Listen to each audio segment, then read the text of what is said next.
2002 has to be here. He was All truly right, all right. unstoppable. My bad. I I had to wouldn't fix say the they were headphones. awful by any means, but the Now, Texans field was what many as you can consider see, to be my the boy best offensive line Roach is in back history during his tenure. Carr was with a sacked fro. 76 times in his rookie season My alone, nigga Roach a number like that that for still real. haunts QBs to this day. He stuck around as a backup for many years, so his counting stats aren't terrible, but for anyone who saw him, just knows it was a mistake. Andre Ware selected with the 7th overall pick by the Detroit Lions in 1990. Ware's 5-8 record as a starter and over 1,100 What's passing his yards foul in call? 4 seasons makes him one of the biggest The busts of fire all time. director for the Despite winning the athletics. Heisman What's Trophy, the he never word? translated his college success to professional level. His inability to adapt from a college spread offense to the NFL complexity was really the danger of drafting a dual threat QB back in the 90s. Justin Blackmon was a 5th overall pick by the Jacksonville Jags in 2012. Though he had some real promise in his rookie campaign, posting 5 touchdowns and 865 yards, his career fizzled out pretty quickly. He was already getting in trouble in college for off-the-field issues, and unfortunately, it only worsened once he got in the NFL. The Jags originally had the 7th overall pick in the draft, What the and fuck traded up is to that? Oh, pick for Blackmon. I thought After his that. rookie season, Blackmon only played 4 was games made for this moment. as a Can he dazzle the fighting too many demons off the Let's field. go. Digging in, Elroy Roche. He has had a tremendous season, a lot of power, and put up a good average to boot. It's practically birth. His father was a failed football star due to an injury. In the air out to right, it's pretty far back, He never was. Fortunately for Tom, and it's caught for the out. as soon as he got in touch with He got me. he would only last until 1992, playing in a total of 8 games. And having more Now it's the second baseman, number 1. badly, his close career has been even. Matt Leinart, selected with the 10th overall pick with the Arizona Cardinals in 2006, never gets talked Swing about. ground ball out to short. He had just over 40,000 yards and 15 touchdowns. One down. Really minimal Let's go. for a top 10 pick. Despite his success in Next USC, up for the Rock Leinart Hounds, couldn't handle Elroy NFL speed Roche. and complexity. His quick fall from starter to backup out of the league demonstrates how thoroughly he failed to justify his draft position. Hot shot to Justin third. Gilbert may have been the worst cornerback I've To ever first. seen. Out Gilbert was with the top 8 spare, pick and that's the inning. draft and was supposed to be a lockdown The lineup flips over. Instead, Here's he the played second over baseman, 43 number games 1. for 2 years with the Browns, and The then was 0-1. traded to Pittsburgh, where he lasted just 1 season. Out of the league by 25. Ground No ball major to short. injury, just Roche. bad play in the first half. Getting called out by Newton. And there are 2 outs. It's a historically bad draft for the Browns. Level 7 How about it? biggest bust ever. First and second, 1 away. Elroy Roche now at He's the the plate. biggest bust ever. Such a good hitter with runners in scoring position. Keeps the heart rate low, maintains focus, and doesn't shift approach in run scoring opportunities.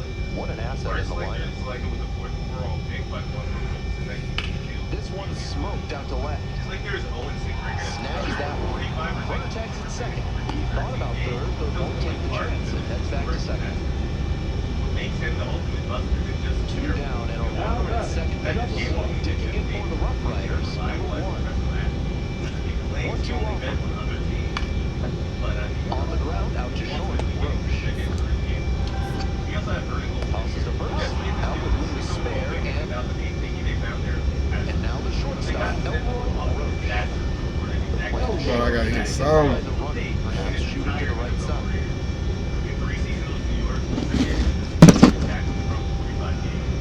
Fouled off. He was late.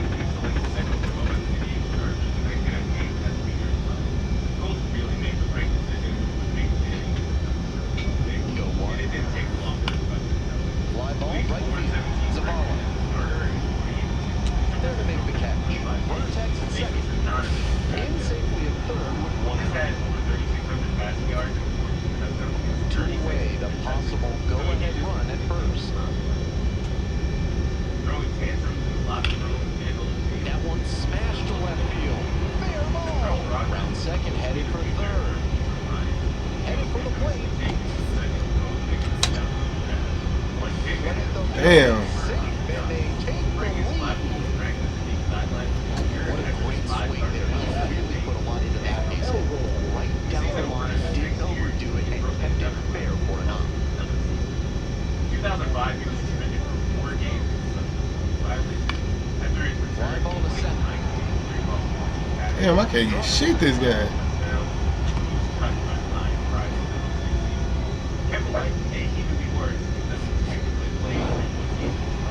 Tough sledding into this one for sure.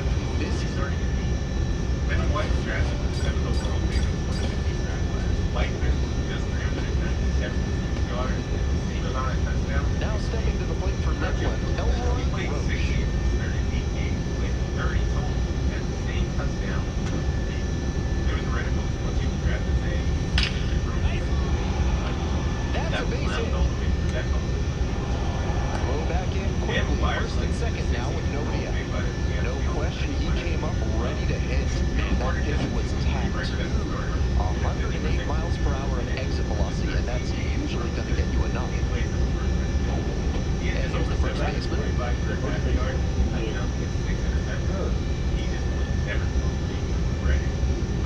Same goes for Green.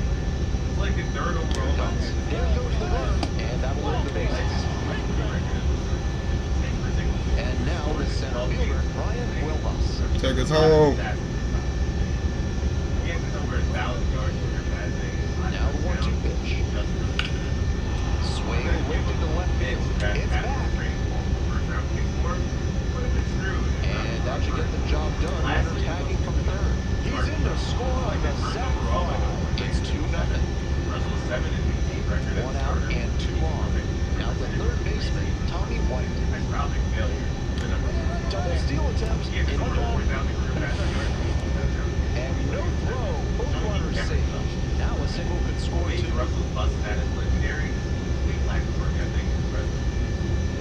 Working on 20 steals, y'all. Working on 20 steals. Backwards carry. Called strike 3 on a fastball up in the zone.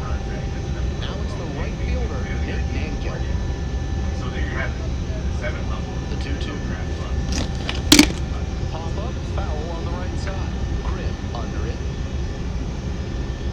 That ends the inning and limits the damage. But 2 runs for them, and they jump ahead midway in the first. The Rockhounds out in front, 2-0.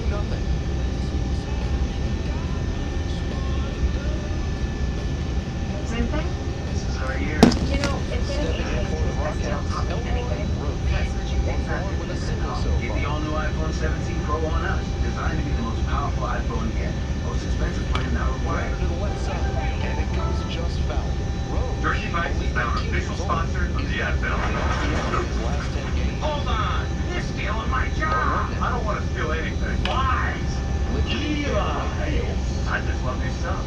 It's a Jersey Mike's thing. Pulls A that silver one down, clown. and that'll do it. LeBron Ball's dance.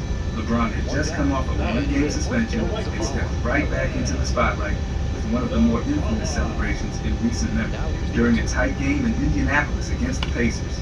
With the clock winding down in regulation, he hit a clutch three-pointer to give the Lakers some breathing. On his way back down the court, he celebrated with the move known as the Sam Cassell dance. And yet, it's that one, the same one the league's been cracking down on for years. LeBron's version didn't get a laugh from the league off. They slapped him with a fine of $15,000 US, and that was just for the gesture. He also got a warning for using language the league didn't love in his media availability after. What made the whole thing stand out more was the timing. This was only 2 days after he served a suspension for an altercation with Isaiah Stewart. And right before that celebration, LeBron had 2 fans ejected from the game for what he said were completely out of line comments, including one reportedly involving his son. So the energy was already hot, and the spotlight was absolutely on him. And just to show the consistency, or at least the pattern, the league had fined Fred VanVleet earlier that same month for the exact same dance, with the exact same price tag. So the rulebook isn't just pulling a one-off on LeBron.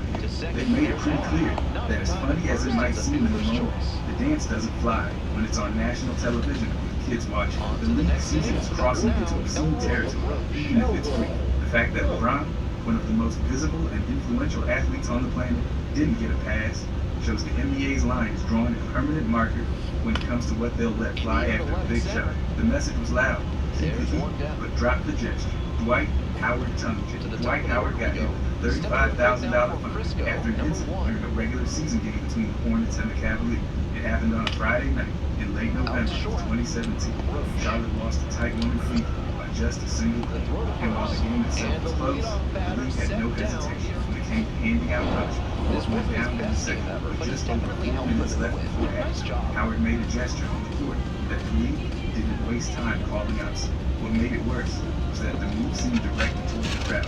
Not a heat of the moment celebration after a big play, but something deliberate and pretty inappropriate. The footage was clear enough for the league to act the very next day.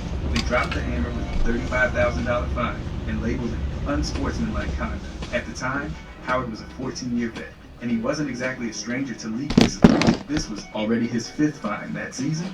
He was putting up solid numbers, averaging around 15 points and 13 boards. But the league wasn't factoring that into the punishment. They made it clear that player status or stat lines don't change the expectations for professional behavior on the court. Now, this wasn't classified as a signature celebration or some quirky move he's known for. It was a one-off, and not in a good way. That's part of why the league treated it like a serious offense. Unlike other gestures that follow a game winner or major dunk, this one didn't tie back to a specific play. It stood on its own, and not in a way that's getting a highlight reel.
Bro, I keep on telling you, bro. Stop fucking touching my shoes, bro.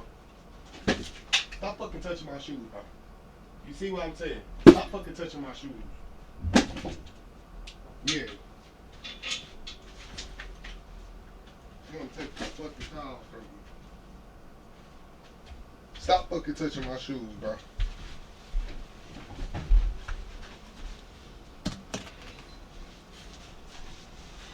Crazy. scary, spooky, hilarious.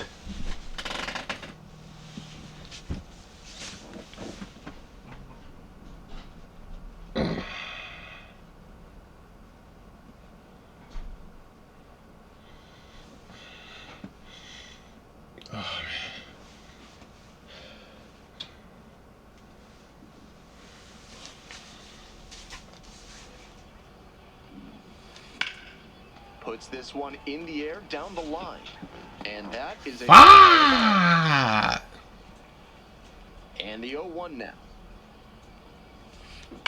Wallops this one out towards right center.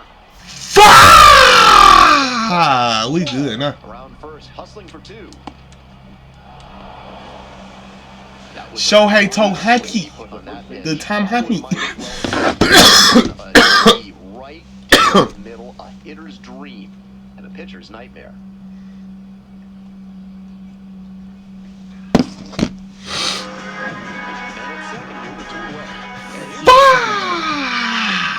Cause wow.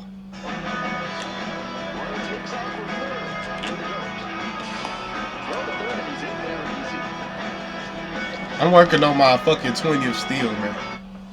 I'm working on my 20th steal. Minions and Logan are just some examples of successful movie spin-offs, but there are actually a number of others that almost happened. So these are some of those movie spin-offs that were in development, what they were going to be about, and why they were cancelled. Cars got a spin-off called Planes, but Planes was going to get a spin-off of its own. Titled Beyond the Sky, the film was set to be released on April 12, 2019, but when the studio that made Planes, Disney Toon, shut down in 2018, production halted. The film was well in the process of being made, but it was test footage leaked along with concept art. The story was set to follow vehicles that go higher than both cars and planes, that being spaceships. Then following the release of Beyond the Sky, Disney Toon intended on returning to the ground with Metro, a film focusing on subway trains. But again, the car spin-off ended when the Disney spin-off company ended. And staying with Pixar properties, there were rumors of a Woody solo film back in 2022, around the time of the Lightyear release. There doesn't seem to be too much validity around this idea, but due to the financial disappointment of Lightyear, and the fact that they made a Toy Story 5 instead, I'd say this is almost certainly not happening. If a Woody solo film were to happen, maybe it could follow the making of Woody's Roundup, before ending with Andy's mum being given the toy for her birthday because of how much she loved the show. And that eventually leads to her passing it down to Andy. Oh wow, new toys! Cool! Thanks, Mom! The hunt for Ben Solo's solo film is over. Adam Driver and Steven Soderbergh spent a couple of years trying to somehow make Ben Solo return. After turning in a completed script that takes place after the events of The Rise of Skywalker, Disney turned it down. According to Soderbergh, this was the first film Lucasfilm had greenlit, but Disney had rejected. According to Adam Driver, he and Soderbergh took the idea to Lucasfilm, who loved the idea, but Disney's Bob Iger and Alan Bergman said no. They didn't see how Ben Solo was alive, and that was that. Driver said The Hunt for Ben Solo was one of the coolest scripts he'd ever been a part of, which would have seen the title character on a redemption quest. There is vocal outcry from the Star Wars fandom to get this movie made, but you have to remember, there are so many movies that get pitched or even written that never get made. The Hunt for Ben Solo is just another example of that. For all we know, Disney and Lucasfilm have 10 other Star Wars films in development that are way cooler than this. And if the next decade for this franchise is successful, fans will have forgotten all about this idea. And if you want to know more about those other cancelled Star Wars spin-offs, like Jabba the Hutt, Wookiees, Droids, and Kevin Feige's Star Wars movie, I made a whole video talking in detail about all of them, which you can check out in the playlist at the end of this video. I will. While the Transformers spin-off of Bumblebee was being made, rumours of a different solo spin-off were floating around the internet, that being for the character of Optimus Prime. One can assume Paramount was thinking of using Bumblebee as the start of a new Transformers universe, where they would do a number of solo films before eventually teaming them up, in a similar style to the Avengers. But again, this was mostly just a rumour. Lorenzo de Bonaventura, who's been a producer on all the Transformers movies since 2007, was asked about an Optimus Prime film after the release of Bumblebee, but said at the moment they were focusing on an animated prequel and Transformers Rise of the Beasts. Those two films also took preference over Transformers Operation Skyfire, a movie said to be a coming-of-age film attempting to answer one of the great mysteries of the Second World War. Even though this didn't happen, we did get some leaked concept art showing what could have been. Firstly, I think it would be cool if the Transformers franchise had a hard reset and started it all again during this World War II era, then have time jumps for sequels that take place around the time of other notable historic events. We are waiting. The 21 and 22 Jump Street movies were both financial and critical successes, so in 2015 it was announced that a female-led iteration was in development, titled 21 Jump Street, now for her pleasure. Initially believed by some to follow the Dakota Johnson and Rai characters from the first, it was later confirmed in 2018 that Tiffany Haddish would star, with Zendaya and Awkwafina in negotiations to appear too. Despite a script being written, the last we heard about this project was in 2020. Although, 3 years later, a different spin-off was in development, which would follow Brie Larson's character from the first film. While there's been no confirmation for this to be happening or cancelled, we've only received one article about it. So don't be too surprised if we don't end up seeing this. But it would have been interesting to see where they took this character, seeing as though she was just a high school student the last time we saw her. I'd hoped that they were going to make her the head of the MIB when 23 Jump Street was going to cross over with them. Didn't even leave me a set funny. Speaking of comedies, the modest success of Bad Moms led to discussions about a spin-off. Can you guess what it would have been called? Bad Dads had a scheduled release date of July 14, 2017, less than a year after the release of Bad Moms. Along with this announcement, the production company behind it, STX Entertainment, were hoping to expand the brand to a reality TV show, short-form digital content, and a consumer products program. However, that announcement article was all we heard about these projects. Nothing has been revealed since. Bad Moms did go on to get a sequel, which again was a modest success, leading to plans for a new spin-off. This time, Bad Moms Mums would follow the Bad Moms Mums as first appeared in a Bad Moms Christmas. COVID postponed these plans, and while not officially cancelled, it was likely to have moved on due to too much time passing since the sequel and the said film receiving underwhelming reviews. I've already spoken about some spin-offs for spin-offs that were cancelled, but here's another one. The Lego Batman movie was supposed to spin off a Lego Super Friends film. Director Chris McKay said on Screen Crash in 2021 that it was a story about the Justice League and where Batman is in terms of the Justice League now, and the struggles they were going through, as well as flashing back to how the Justice League came together. It also featured Batman and Superman's relationship, as well as Batman's relationship to a lot of other members of the Justice League. And Robin, obviously this was a really great part for Robin. The villain was going to be Lex Luthor, and because it's an animated film, it means there would have been a ton of other well-known characters from the DC universe. Because the Lego Movie 2 is the second part, and the Lego Ninjago movie were financially disappointing, Warner Brothers decided to not extend their agreement for the film rights, which were eventually bought by Universal. Because Warner Brothers still has the rights to those films they made, it means Universal can't make sequels or spin-offs to those titles. So Lego Super Friends won't be happening, nor will the Billion Free Friends, a different spin-off in the Lego universe. Slated for a May 24, 2019 release, the film would have been about racing, with characters and vehicles inspired by racing movies from the 80s and 90s, as seen in the concept art. Despite being cancelled, there could be a slight chance that the film happening one day, as Universal could easily remove any link to the characters from the other Lego movies if Warner Brothers ever decide to sell the idea. It's too late. Nothing left to do except sing a mature, sad song as we fade to black. Do you want to have a new character when they're positively received in a financially successful movie? The same thing that happens to everything else. There's been discussions of a spin-off. These niggas out here snitching. They with the rap. Played by Halle Berry. MGMs were reportedly interested in making James Bond-type movies with female characters. Michelle Yeoh's character from Tomorrow Never Dies, Wei Lin, was also considered along with Jigs, but this concept was scrapped due to events seen as a financial risk. In 2020, Halle Berry told Digital Spy, "It was very disappointing. It was ahead of its time. No one was ready to sink that kind of money into a black female action star. They just weren't sure of its value. That's what we were then." Although, despite not playing a James Bond character again, in 2017, Berry described her character in Kingsman: The Golden Circle as Jinx 2.0. She even said Ginger was supposed to evolve over the franchise to more closely resemble that that character. Even in my life. Let's just say our relationships don't seem to last. Like how 101 Dalmatians got a live-action spin-off for Cruella, Snow White and the Seven Dwarfs was going to have a live-action spin-off following Snow White's sibling, Rose Red. While the Brothers Grimm did publish a Rose Red story, the movie would have deviated away from this.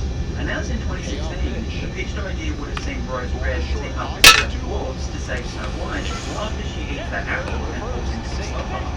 Brie Larson was rumored to play the character, but was ultimately scrapped in 2021.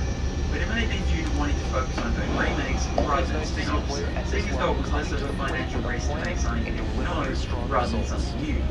Having said that, Disney's live-action Snow White ended up being a financial disaster, so maybe Rose Red would have actually been less of a risk. Staying with live-action remakes of Disney films, the live-action Aladdin movie from 2019 was going to get a couple of spin-offs. 4 years before that movie was released, a Genie prequel was in the works, with a story that would tell how he ended up in that land. Post the release of Aladdin, a Disney Plus feature following the character Prince Anders was announced, but the pandemic pushed things back and no movement has happened since. Despite neither being officially dead, my thoughts on the likelihood of either of these happening are quite low, as there's been little to no movement around them for several years. Maybe Disney decided to cast Billy Madison as Blakely in their Lilo and Stitch remake, instead of making his Prince Anders film. Hot tube? Hot tube? First time up, round of the third. Yes, that's how you used to hit. A man who works hard, sweats hard. Old Spice like fast. Down the line. So I trained with my Old Spice. I became the best player ever. Sometimes a man He was ready to go on the first pitch, and it paid off. As a nurse, we're spending more time in direct patient care than any other specialty in the hospital. That is such an opportunity to have those conversations about firearm safety that leads to real Okay, solutions. that's about 20. Let's Oh, agree to 19. agree that gun violence is everyone's problem to solve. Runner goes again. Rounder left side. That's a hit. Run comes in from second. It's an RBI single. It's 3-2. Big time at bat right there. Comes through. After the release of Batman Returns, Warner Brothers wanted to take the Batman franchise in a totally lighter direction.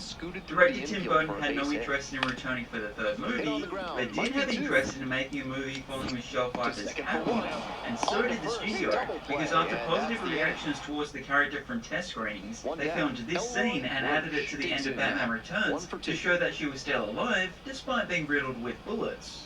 So while Batman Forever was in development, the studio announced said spin-off. The day Batman Forever was released in cinemas, Daniel Walters turned in the Catwoman script he'd written, which was to be a satirical take on the superhero genre and take place after the events of Returns. Selena Kyle would have amnesia and not know why she has bullet holes all over her. She would then go on holiday to Oasisburg, where her memory would start to return while battling three corrupt superheroes. It turns out Walters and Burton had different ideas for what the film should be about.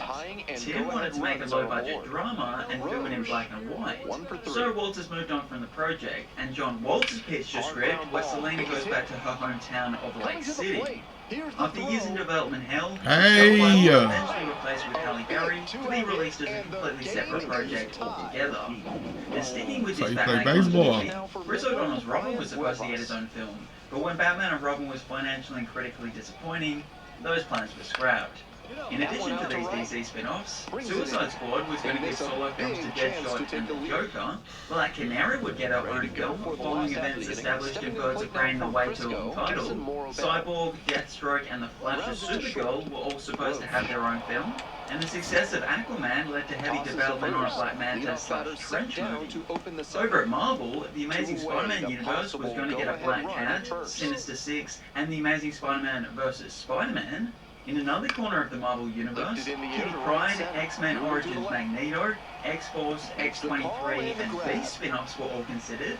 Fantastic Four Rise of the Silver Surfer almost spun off a solo film for the Silver Surfer, and in the MCU, Rhodey and Clint nearly got their own movies around Phase 2. But like with Star Wars, I've made videos talking in depth about all of these, which you can check out in the playlist at the end of this video. Although, there were a couple of spin-offs I didn't talk about in those videos, so allow me to do that now. Drax actor, Dave Bautista, said that director of the Guardians of the Galaxy trilogy, James Gunn, had pitched him a Drax and Mantis film in 2020, but I also heard that Gunn tried to make a bunch of Guardians spin-offs, including a Ravagers film, but they were all likely cancelled due to a crowded slate. However, Drax and Mantis are the stars of the Guardians of the Galaxy holiday special, so they did kind of get their own spin-off. Over in the Sony Spider-Verse, in 2017, they were developing a film based on Nightwatch, a supervillain who tries to use magic to rewrite history so he's seen as a hero, but the studio ultimately decided to focus on other spin-offs, like Spider-Woman, Jackpot, Hypno Hustler, Mysterio, Aunt May, and El Muerto. I don't know if it was officially cancelled by the time I released that video, or if it was because he forgot about it, but yeah, this movie is still based on the extremely well-known El Muerto. For the one person in the world who hasn't read either of the stories, one fellow says private sense, the rest of the web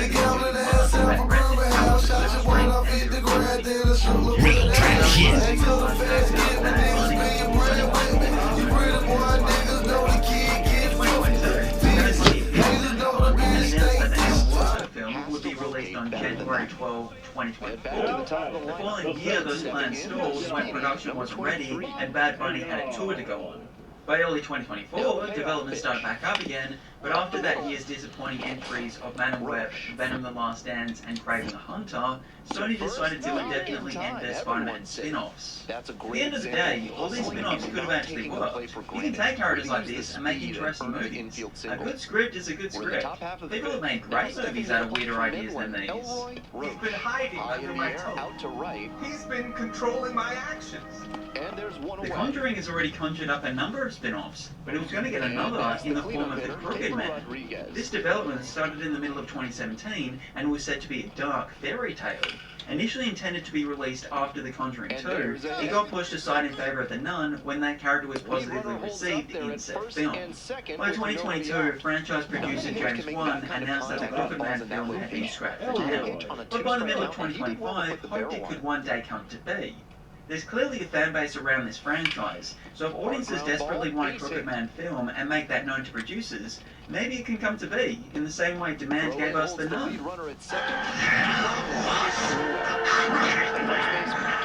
A couple of years before the release of the 2016 Ghostbusters movie, another Ghostbusters film was in active development alongside it. Channing Tatum, Reed Carolyn, and the Russo brothers pitched the idea to Sony that would expand on the Ghostbusters multiverse.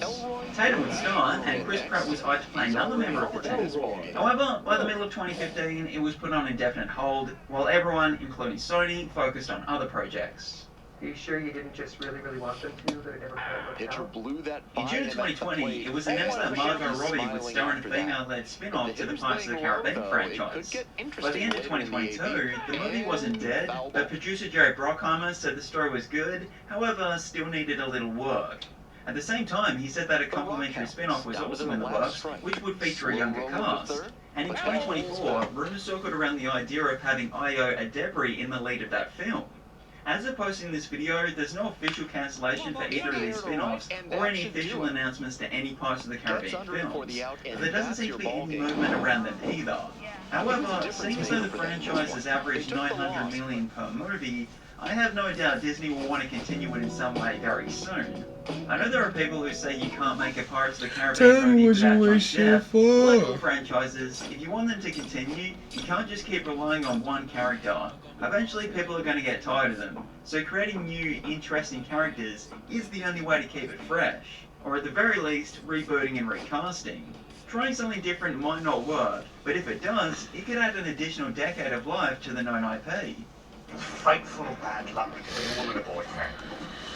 Far worse not to have. Night of the Museum is quite a successful franchise, having generated $1.35 billion returns at the box office on a total budget of $387 million from just 3 films.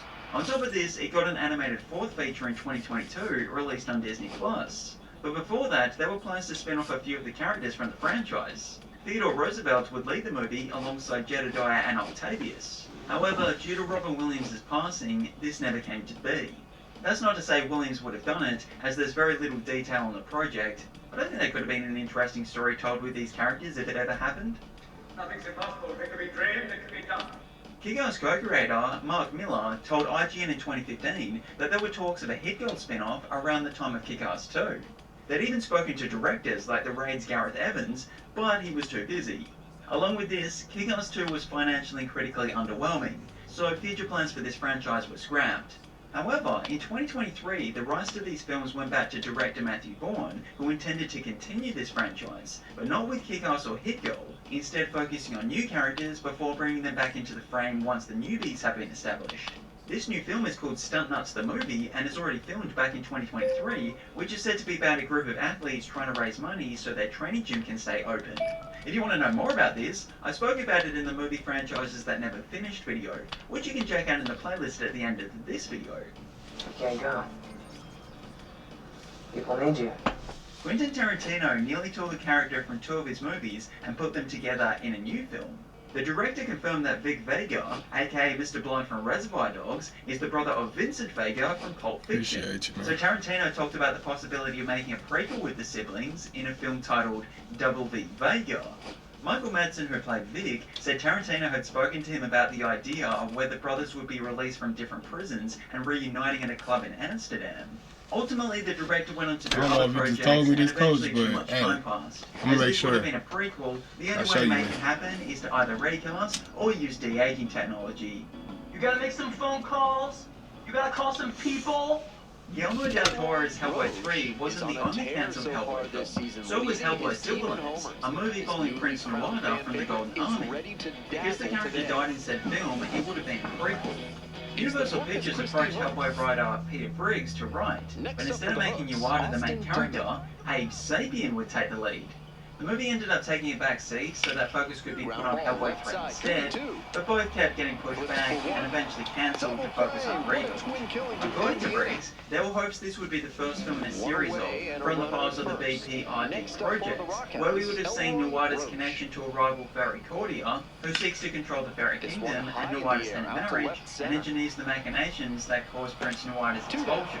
Plus we'd have seen Nuada in different time zones down the centuries. While Abe may not have gotten a spin-off movie, he has gotten spin-off comics, so if you're interested in that character, perhaps one of those stories will suffice. Anyone know what that means?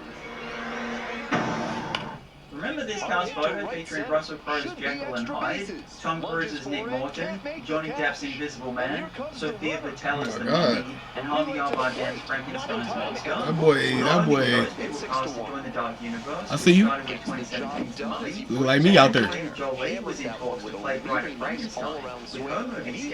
that boy looking like me out there. Looking like me out there. Ooh, that boy looking like me.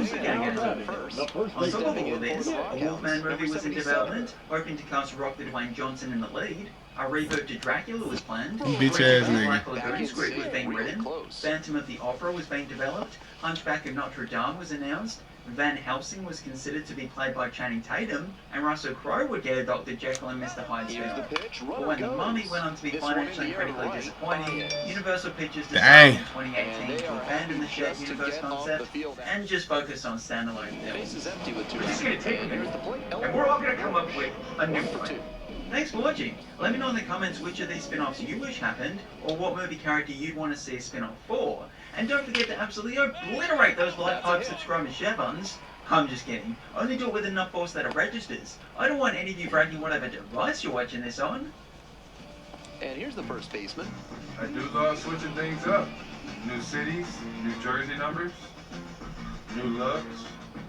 Here comes the 0-2 pitch. Little change always help take my game to a And new there's a level. base hit.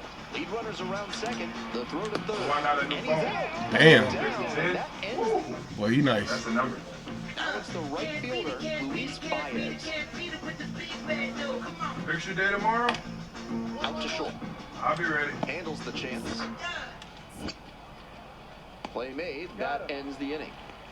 No runs, no hits, no errors. 9, 1, and 2 hitters scheduled to hit in the home half of the 6th.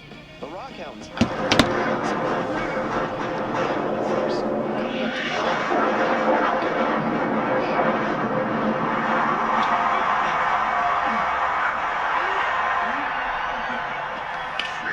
Hello and welcome to another edition of me playing a game from the Beat Us 2 that I probably should not have played as a child. Yeah, we're going to play some Blitz the League today. I mean, I love football, but this is one of the few sports games I can think of that it transcends the sport. It's just good fun. Even if you've never played football in your life, if you've never seen the weird oblong ball, the shoulder pads, the helmets, the turf, you could be an alien and you'll still have fun with this game because it's just good arcade fun. So I want to say this game was a response directly to like Midway at the time and 2K and all that. They lost the NFL license because there was NFL Blitz games before this one. Blitz was like, or Midway said, hey, fuck you then. We'll make a whole fictional league and it'll have hookers and blow. And boy howdy, did they ever. I'm pretty stoked for it. That's it. I'm sick of being embarrassed. I'm cleaning house. New general manager, new coaching staff, new roster. Mayor Evans, we're going to win the league championship this year. The league title this year. And they say you don't have a sense of humor. How about this? If I win the league championship, you have to back the bond issue that'll pay for this new stadium. A bond issue that will no doubt screw the local taxpayer while lining your pocket. Yours too, Madam Mayor. I know how to share the wealth. And if your team doesn't go all the way and the bond issue fails to pass, then I'll make it up. I'll write a substantial check on your re-election campaign.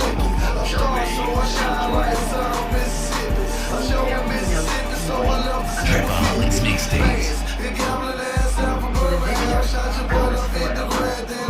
Real trap shit.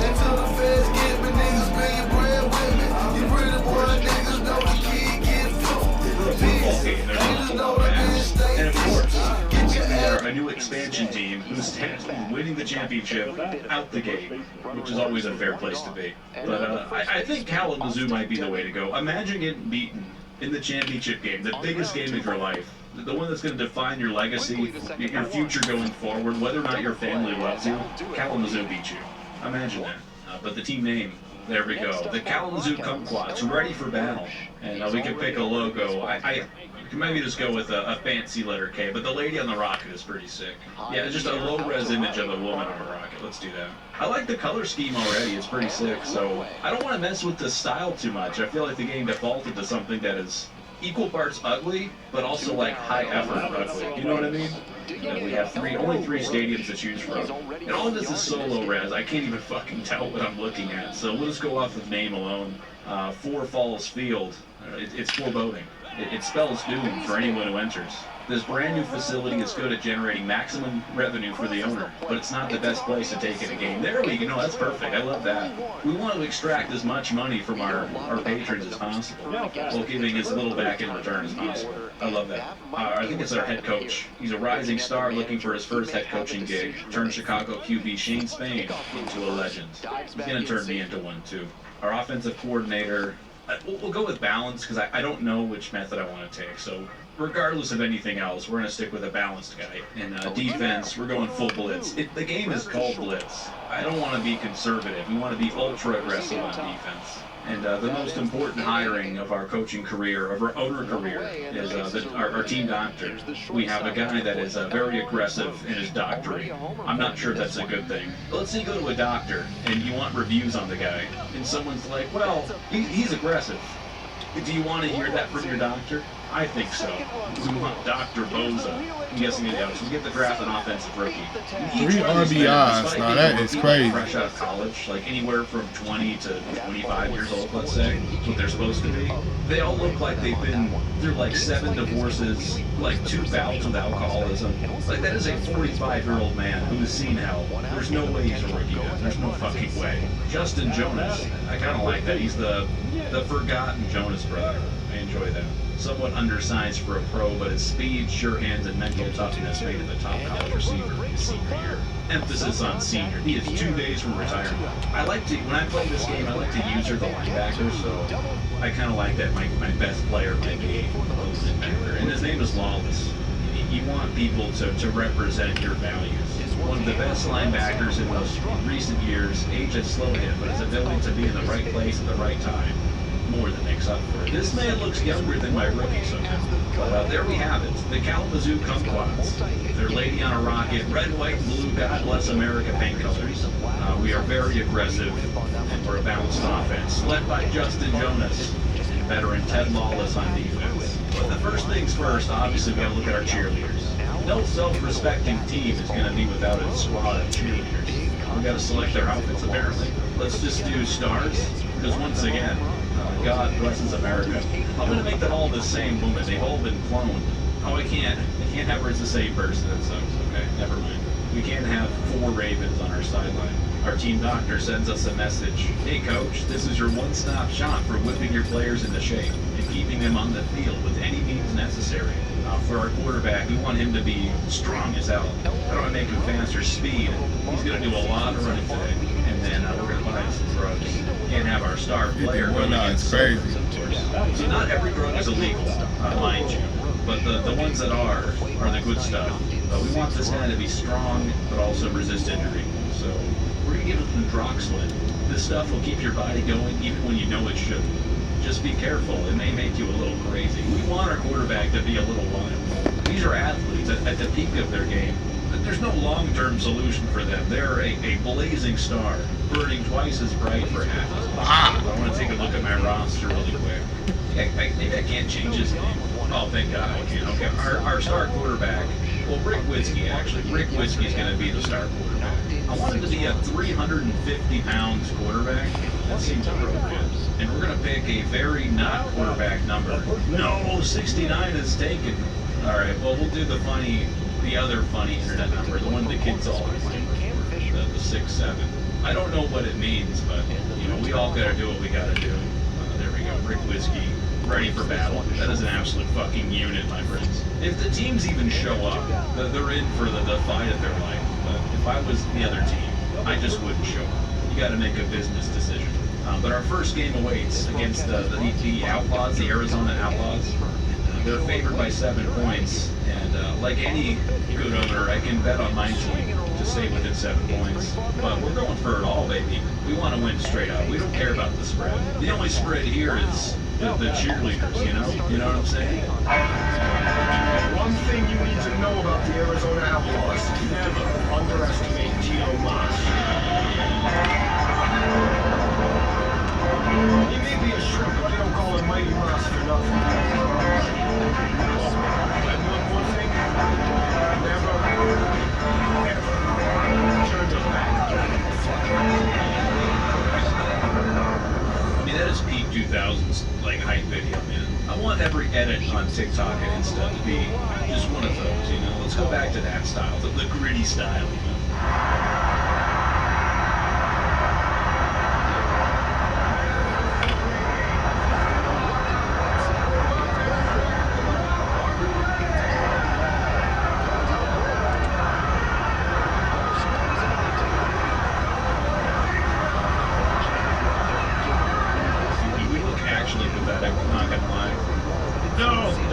Jonas go out by himself? Oh no. He's the new guy, you know how it goes. I'm glad they have time for jokes when they're gonna go out here and risk, like, actually breaking their spines. Like, their bodies are going into an absolute war zone right now. But of course, you know, the guy that is tasked with protecting you and keeping you alive pays the fuck out of it. Okay, there's no way you broke like 6 tackles. But don't worry, 300 pounds on your back. There we go. We tore his MCL. He'll be out for like 4 games. Okay. I'm actually surprised. It was like an actual injury. A lot of times these guys can like crack their skull open, and it's like, oh yeah, three plays, he'll be back. Come here, baby. I got a world pain to share with you. That's good. We're gonna try to end the lives of every one of their players. Their depth chart is just gonna be a graveyard. It's brutal. Oh, but I always just blitz the hell out of them. Oh my god, this game wants me to win. This game does have that sort of arcadey, like, rubber band difficulty where it'll kind of just manufacture situations for you to either get your ass beat or for you to beat their ass. So it doesn't always feel like a very fair experience. But when I have Rick Whiskey run, at least for a first down, if not more. Okay, we got the first. I wanted someone to feel his wrath. His stiff arm that feels like a 12-gauge shotgun to the mouth, which is not a Kurt Cobain joke. I'm sorry I said that. Jonas for the touchdown. Rick Whiskey, bring it in. Well done. Our first score of the season. Rick Whiskey to our brand new rookie. 5 minutes ago, he was a laughing stock of the stadium, but now he's made them quiet. Oh, Rick Whiskey gonna run in for the 2-point. Come on. Yes. He did it. He fell forward. 300 pounds of ass kicker. We'll see what the kumquats got in store now that we're back on defense. And I'm not even sure if the different defensive plays mean anything, because I'm going to ruin all of them. Oh, yes, we injured him. What is it this time? Yeah, look at that. You don't need vertebrae. You got like 30 of them. Who cares if I break them? But there you go, 2 plays for back spasms. Like, we saw his actual spine, like, chips blew off of it. Like a landmine just exploded. But 3 plays and he's back. It's the power of drugs, folks. They're already on our side of the field, which I don't like. It makes me think, too, like, if in this world, like, what is practice like? You know, there's no way they're practicing technique. Like, there's no such thing as a form tackle in this world. Like, every time you tackle somebody, you, like, have to rip their neck in half. He's got a little hack. Hey, Cal, can you hear me? Rob Sauce. Dude, he's not moving. It's an RBI single. What? Oh my god, this is actually scary. Well, we just gave that man CTE. He's gonna be society's problem. Oh wow, he actually missed it. Okay. Who needs, like, you know, hallucinogens when you have blunt force brain trauma? You know, that's the power of football. And the fact that the concussion guy, he was knocked out cold. Like, he is not okay. Like, by definition, not fine. But 3 quarters, he'll be back. He might be like a completely different person, but he'll be back. Oh wow, too easy. Jonas again for the touchdown.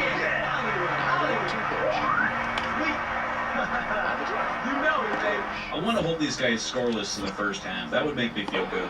For an upstart team, the Kumquats, to hold their opponent scoreless through 2 quarters would be the ultimate feat. The ultimate teabag on the gridiron. Okay, no, somebody tackle it, please. Someone do defense. So there actually is commentators, at least in the second game. There's one that he's basically a parody of John Madden, which you might imagine doesn't need parody. He's already insane, or was. You know, R.I.P. No! Get back here. But this game I think is more tame. Oh my god, his hips. Don't get up. No. It's okay, don't get up. Yeah, no, just stay on the ground, buddy. We'll get a cart for you. We'll get you a wheelchair. So we might not be able to hold them scoreless unless we get a turnover. But they're on the goal line. They're knocking on the door. Let's go for a goal line stand. We got this. Oh, my man. Raymer, 4th down. Let's hold it to a field goal. Man, maybe I can block this. No, too slow. There's no fucking way. There's no way he was short on like a 20-yard kick. That's okay. We'll go into halftime up 16. I'll take that. Oh, no halftime show with a straight. Okay. No fanfare for this. There's no Madden, like, pretending that it's a real game with a halftime show and updates and stuff. No, it's all action all the time. And I'm glad we got the ball back after half, too. Oh, Denton's gone. We got a stunt on this man, though. This game's about dominance. When I have the ball and I have a choice, I like to run out of bounds, or at least dive out of bounds. I have, like, trauma from playing the second game, and maybe this one has a problem, too, where basically they'll make you fumble anytime they tackle you, but just for the giggles. No, not the good. Shit, that was maybe disrespectful. I shouldn't have done that. They're gonna make me pay. Oh, too easy. Denton with the tutty.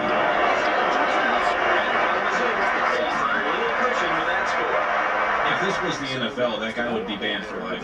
They would call the SWAT team on everyone he's ever talked to in his life. He would be wiped off the face of the earth. All right, Jonas, you're my guy. This game really does make you feel like you can't do any wrong at the beginning. But once you're a few games in, it unloads some, like, the most disrespectful bullshit of all time. Like, you'll have your entire defense trying to tackle the guy, and he'll just break all of them for no reason. Nothing you can do about it. Every time you catch the ball, your guy bobbles it and it's intercepted.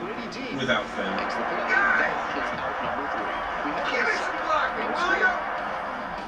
So we're going to have our... Dude, why can't these guys kick? Every kick they make is like 15,000 yards short. That's fine. I got the ball back anyway. What the shit, man? No one touches Rick Whiskey like that. Yeah, it's me again. Got your ass 2 times. Brings it in for the 3rd out. So with a runner at second and 1 away, now the 3rd baseman, Jalen Williams. Only Bronny has 3 2-2 pitch. It's stronger than Mountain. Grounds this one strongest. Throw off line, he's safe, and a nice job there to keep it from getting away. And now the shortstop, Elwood number 11. The better question is, how much of it can you handle? Can the GMC Sierra EV Denali 2.9% PPR 2025 GMC Sierra EV Denali? None at all. He was all over that pitch, but might have been better off with a little from striking out. Great start. RoachszN stepping in for the Rockets. Now, did I understand it? No. The music, the way he moved, that shit touched your inner blackness where you went. You was feeling it, even though you might not have understood it. Now, did I understand it? No. But it the music, the way You're asking to be like action. that shit touched your inner All right, blackness. let's give another one to Rick Whiskey. Let's let him run one in. Like a 300-pound man should not move this quickly. Like physics just say it shouldn't be possible. He's being knighted. Good for him. Right now he is Sir Rick Whiskey. Or maybe it's Scotch. Maybe he's Sir Rick Scotch now. Or whatever the whiskey is called in the Europe folks. No! You son of a bitch! How does it keep happening to me? So I'm guessing they're probably going to get a late touchdown here, but the important thing is we're going to win or lose. We're going to win the bet. Unless they somehow score like 38 points in the next like 5 seconds. Oh no, their star player's down. He's been through a lot this game. Oh my goodness. What is it this time? Nice! Fuck your neck. Oh no, that's not a sprained neck, I assure you. He's paralyzed. Okay, don't worry. Modern medicine is here. You gotta use some Harry Potter shit to keep this man alive. I don't think even like 21st century medicine is enough. We just powderized the dude's son. Alright, thank you. Somebody got it. We're enjoying the fruits of American football. Nice, another injury. Okay, that's full-on fracture, right? Shattered tibia, thank you. Finally, the game is honest about what happened. But only 5 games. So 5 weeks for a broken tibia. Just insane. Just replace his legs with robot legs at this point. That's the only way. So they're on their 3rd string quarterback. Just gonna keep burying them and taunting them. Alright. In moments like this, the high leverage moments of any football game, what you really need to do is put the game in your best player's hands. Rick Whiskey, this is all him. One man to beat, and he's still backtracking. Dude, like, read the play. Give up a 300-pound freight train running towards you. That's 10-1. 10-1, y'all. That, my friends, is what we call a business decision. He's like, look, we're down 30 points. I have this actual gorilla running at me. Maybe it's best if I just keep myself alive. Maybe I'll get a new contract. Maybe my brain will be mashed potatoes when it comes time to settle down and start a family. Good on him, frankly. Oh, come on. Tito Moss, his 3rd injury of the game. That's a dislocation if I've ever seen one. A shoulder stinger, of course. When bones move from where they normally are, we just call that a stinger. Not a dislocation, not a fracture, just, yeah, stings. Oh, this game is just absurd, and I love it. Let's just put this game away, though, folks. Come on. How many more men must die? See, that's what aggressive doctors do. They just misdiagnose. 20 stolen base. Oh, your leg is in like 5 separate pieces, each going a different direction. Oh, yeah, that's just a sprain. Yeah, that's why we pay him the big bucks. See, he's dead. Even me, he's actually dead. Oh my good God. Can this guy catch a break, honestly? I feel bad for him at this point. Can we just take a knee and go home? Or do I have to run a play? Is there a mercy rule at any point? Let's let Rick Whiskey play us off.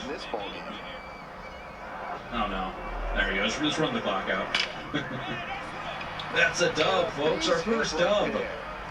Rick Whiskey and the Kalamazoo Kumquats storm into Arizona, whoop their ass 36-0. Wow. But Rick Whiskey with 231 pass yards and 2 tutties. Just incredible. And of course Denton with 100 receiving yards. And Rick Whiskey was our leading rusher, which should not be the case. That 300-pound monster should not be your leading rusher. But that's the way the Kumquats roll. But we made a lot of money from that. And I like this game gives you money to do upgrades and buy drugs and whatnot for doing combos, dirty hits, all that. So it's just a fun game, regardless of the football aspects.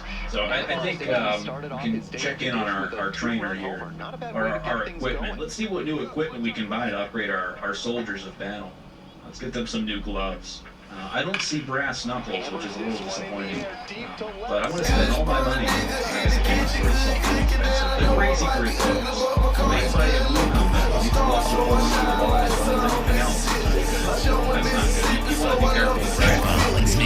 Trust our guys and be aware and keep their trips short. Especially with all the cheering.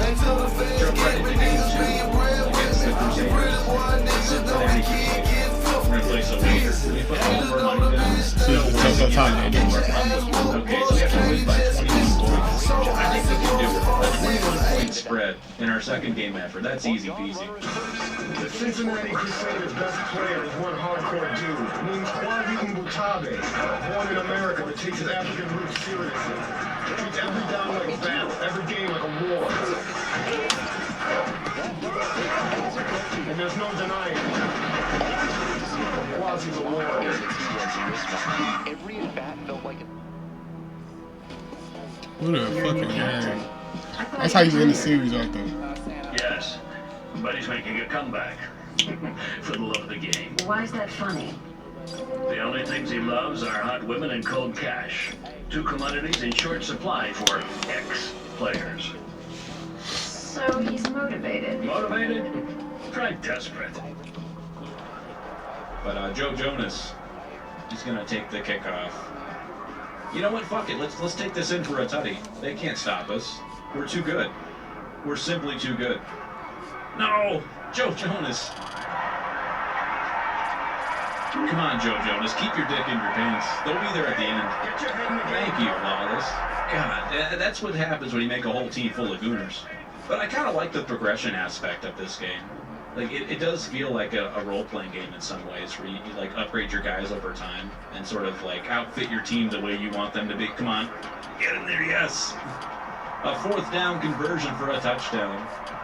The disrespect. We could have just kicked a field goal, but instead we have Denton putting the ball down to bed. All right, Rick Whiskey's gonna pound this one in. Stop it! This happens every time. Rick Whiskey, why are you so slow? That should be the most surefire play of all time. It's just giving him the ball, telling him to just get after it. But no, he's failed me. The way the cheerleaders dance is also doesn't seem like it qualifies as dancing. As a person with absolutely no rhythm and no style, I do have to say the cheerleaders are doing a terrible job at dancing. And we do have Unleashed, which on defense is absolutely devastating. If I can get my hands on a single person, they might not survive. I don't know what bone that was, but it's now in several pieces. Fractured wrist for the quarterback seems like, okay, 5 games. Thank you. Take it easy now. Hey, this ain't so bad. Call us all the way out here for this? Oh, we're punting, okay. Let me get my linebacker back there to go return the punt. That's a weak-ass punt, dude. Can these guys just kick? In 2005, did people just not have legs? Because this kicking situation is just piss poor. Not gonna lie. All right, Rick, it's time to redeem yourself after getting clobbered on the 2-point conversion. Wide open, Denton. No one's catching this man. Let's taunt. Oh, yeah, that's good stuff. Wow, just busted coverage. But Rick Whiskey, let's pound this thing in, yeah? Oh, this is wide open. No one's catching him. He's too big. He's too fast. He's too whiskey. Well, the Kumquats have made a pretty solid message to begin with, but we do have to win by 21 points, so we got some work to do. We got to get at least one more touchdown and then, hold them to 0 points. It's a big spread. One more bone in the bone graveyard. Severe ankle sprain. That's still a nice way to put it. For 1 play, he's out. Usually when the cart comes out, that's not a 1-play affair. We'll be feeling better in a second. Very few problems can't be solved with a nice placement of a needle. Oh no! Is he gonna hurt my guy this way? No, he's fine. No! God damn it. It is sometimes inconsistent, like when you change players, you almost don't know who you're gonna get, and so I end up thinking it's gonna be the guy closest to him, and I dive, and it's not. And then I just run out of defenders. Well, we gotta put up some more points now. See, that's the problem with just like completely dominating your opponent, is the spreads move.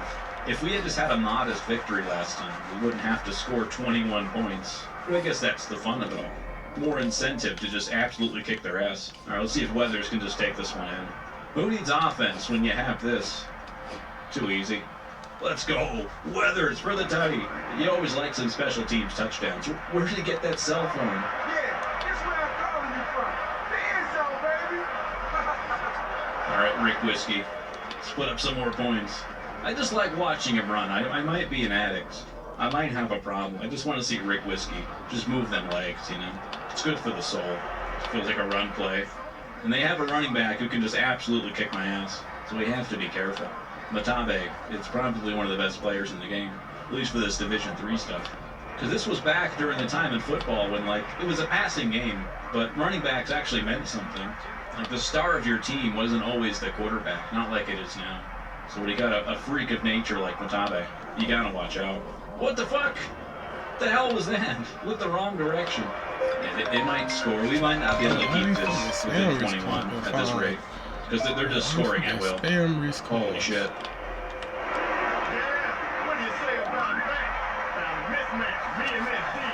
That guy is just shredding our defense.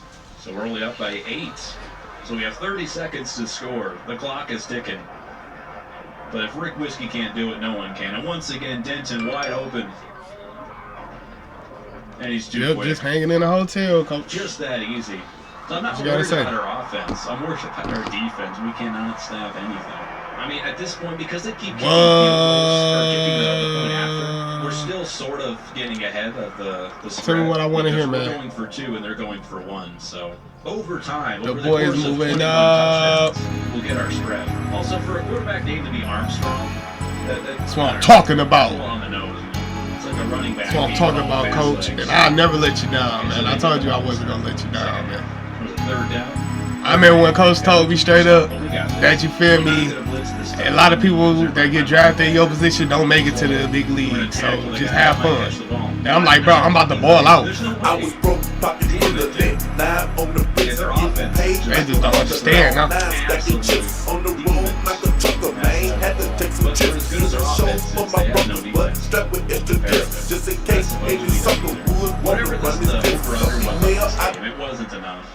It's the start, like barely the start of the third quarter, and we're up at 51 points already. Oh, come on, this is what I mean. The game just decides out of nowhere, like, oh no, you're going to lose this game now. Or at least they're going to make it Coach, closer. what's the word? This shit's rigged, man. It's a rigged football league.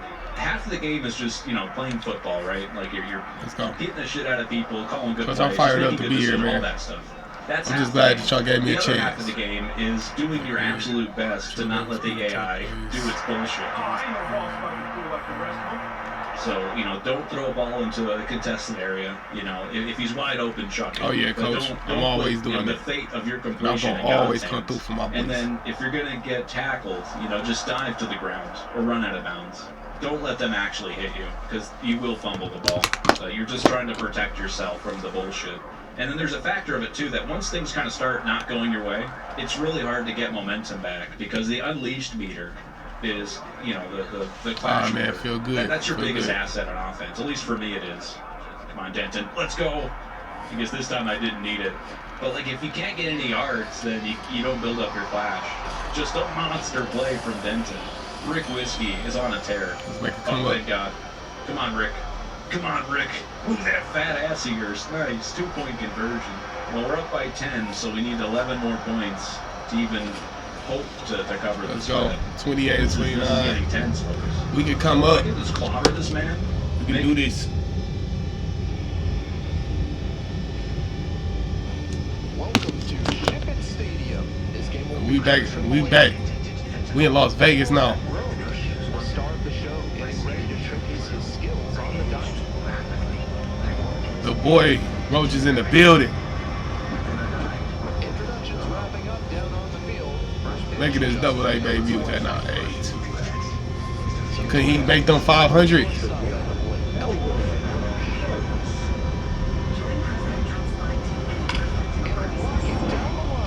Damn.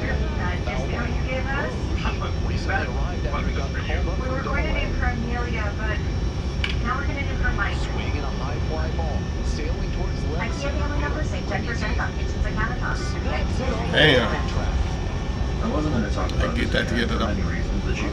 I like these Las Vegas jerseys though. These bitches hard. Feel good to move to Vegas, man. Feel good.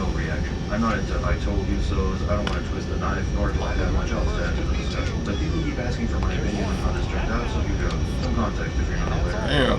Back, It's my fault. that was soon to be released WWE's NK Legacy Collections was not for the fans of the company releasing it, but it wasn't going to be a love letter to the Mortal Kombat games of old and the people that revere them, but rather a low-effort, high-yield, get-rich-quick scheme to put more money in WWE's pockets and make their end-of-the-year marks look a little better after NK. That's the one. Get it out of here. The one. I'm on a mission, y'all. I'm going to the fucking league.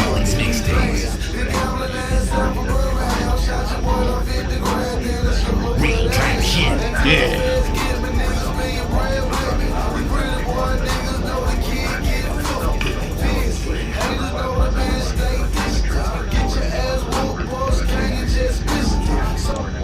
We needed that one. That's what you're paying $50 for. Yeah, the documentary, give it another 2 days, and all of that footage will be on YouTube if it isn't there already. But of course, we need to spend $50 on this to convince WB to not remaster just come on now. These deadly alliances at the end. That's what I want to see right there.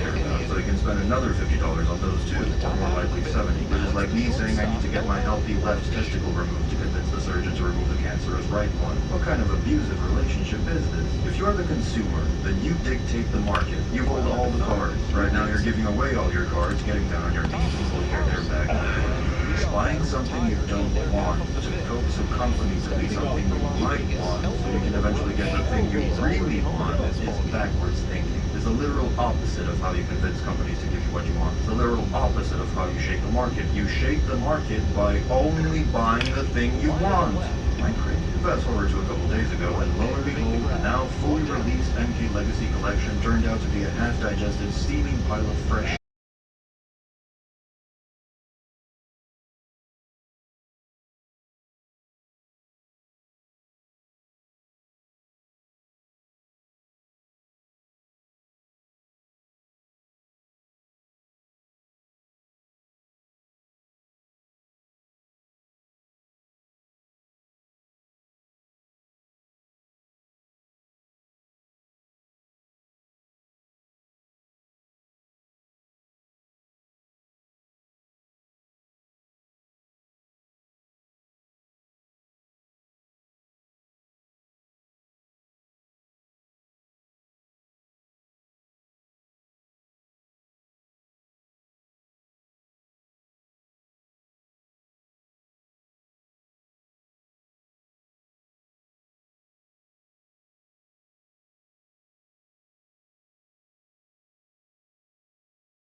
that you don't notice the input delay, or perhaps you're so upbeat of a person that these issues seem unrealistically small and non-existent to you. My caller explained this very well, bringing up his sister as an example of a person who just likes to enjoy stuff, whether it's good or bad, and gets annoyed when he starts analyzing and critiquing a thing. My brother's like that, I know other people who are like that. They don't necessarily get annoyed, they just like stuff. They're likers, if you will. Enjoyers. And they're the wiser ones, honestly, because their quality of life is probably better than ours. But then likers also lead to the slow degradation of products over time if they keep buying shit no matter how shitty it gets. And the other thing is, yes, feel free to like everything and whatnot, but then your opinion isn't that useful. Like, if I want to figure out if a movie's worth my time or not, I never ask the likers I know, because I already know what they're gonna say. It's great. In full disclosure, I watched Transformers. I had a good time while simultaneously acknowledging it's fucking garbage. I have that mode of operation in me and can use it whenever I wish. Most preferably while watching horror movies, because all horror movies are bad. Let's go to 35. That makes them fucking hilarious. Speaking of hilarious, I find we having a great game today.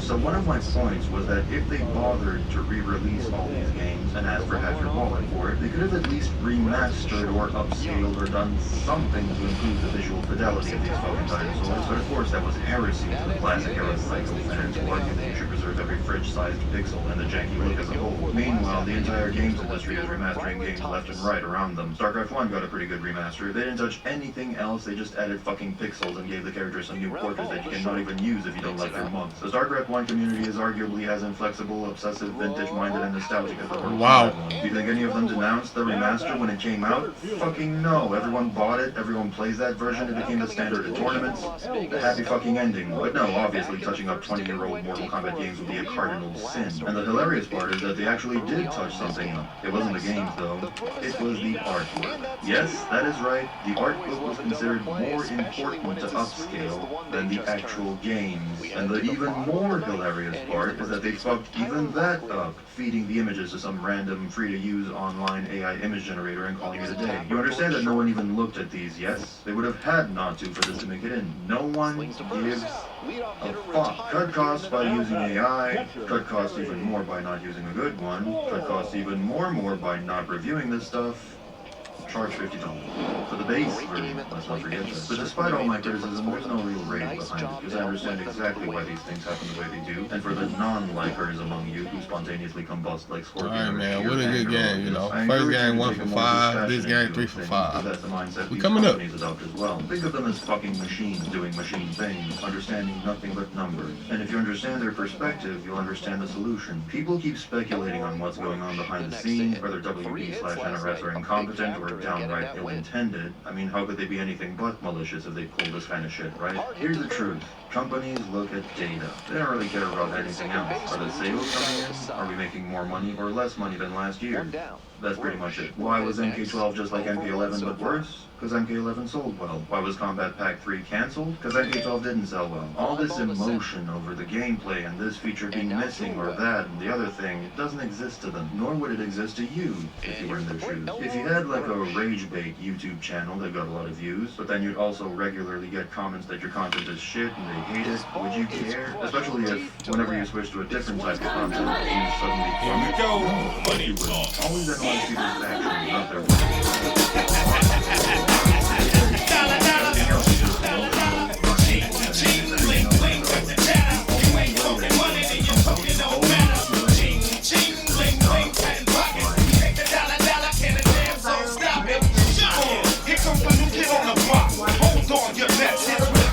Stop, see, first of all, I'm stepping out on my own. About time I elevated to claim my own throne. Success in my blood, call it homegrown.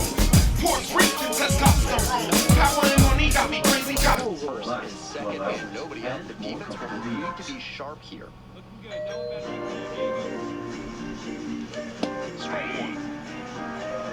0-1.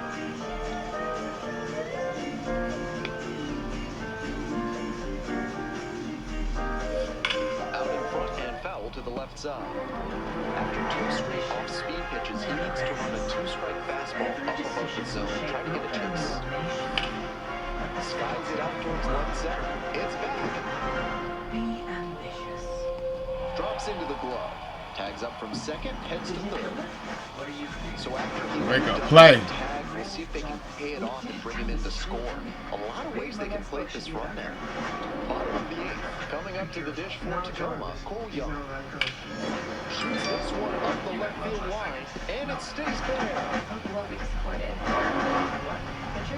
Insanely with a lead-off double, go-ahead runs in scoring position. Not many hitters can make that kind of contact on balls in that They're location. shit, which the vast majority of people don't do because they're bored and want cheap thrills to distract them from their existential dread. Critiques and scathing reviews are useful to an extent, awareness is important, but past a certain point they don't do anything. It's up to you. It's up to you to make a change quietly. Oh man, I gotta get better. And the solution. Stop buying this shit. Grow up. Oh, I didn't know. Yeah, you fucking did. Why does the industry keep doing shitty pre-orders, hollow early access stuff, and crappy unfinished releases? Because you keep buying them. The market follows the consumers. They shape it. But in most consumers' minds, it's backwards. They think corporations shape it. They do not. The customer's always right, isn't that the saying? Vendors serve the buyers. If the buyers buy crap, vendors will keep making crap. We need to bring back try before buy and wait before buy mentalities. Stop buying pre-orders. Stop buying early access. If everyone stops buying them, they'll stop being a thing. Wait for the fucking release date like everyone else. And then you'll know. You will know beyond a shadow of a doubt whether this thing is worth your money or not. Because people will tell you. Within one day of full release, the internet will be filled with reviews, forum posts, discussions, everything will be reviewed. The tiniest fucking glitch about the game will be revealed. Oh, and even though there are community managers and creatives who actually look at feedback and care about it, they also have to juggle the loud, harsh minority versus the silent, happy majority. It's a constant balancing act. Majority rule isn't perfect. Just because the complainers are in the minority doesn't mean that they don't have a point, but then it's also madness to cater to the minority at the expense of the buying majority who support the company and keep you informed. That's kind of a more perfect party. I'm sure some people in the That boy hit home runs every game. Trapaholics mixtapes. Real trap shit.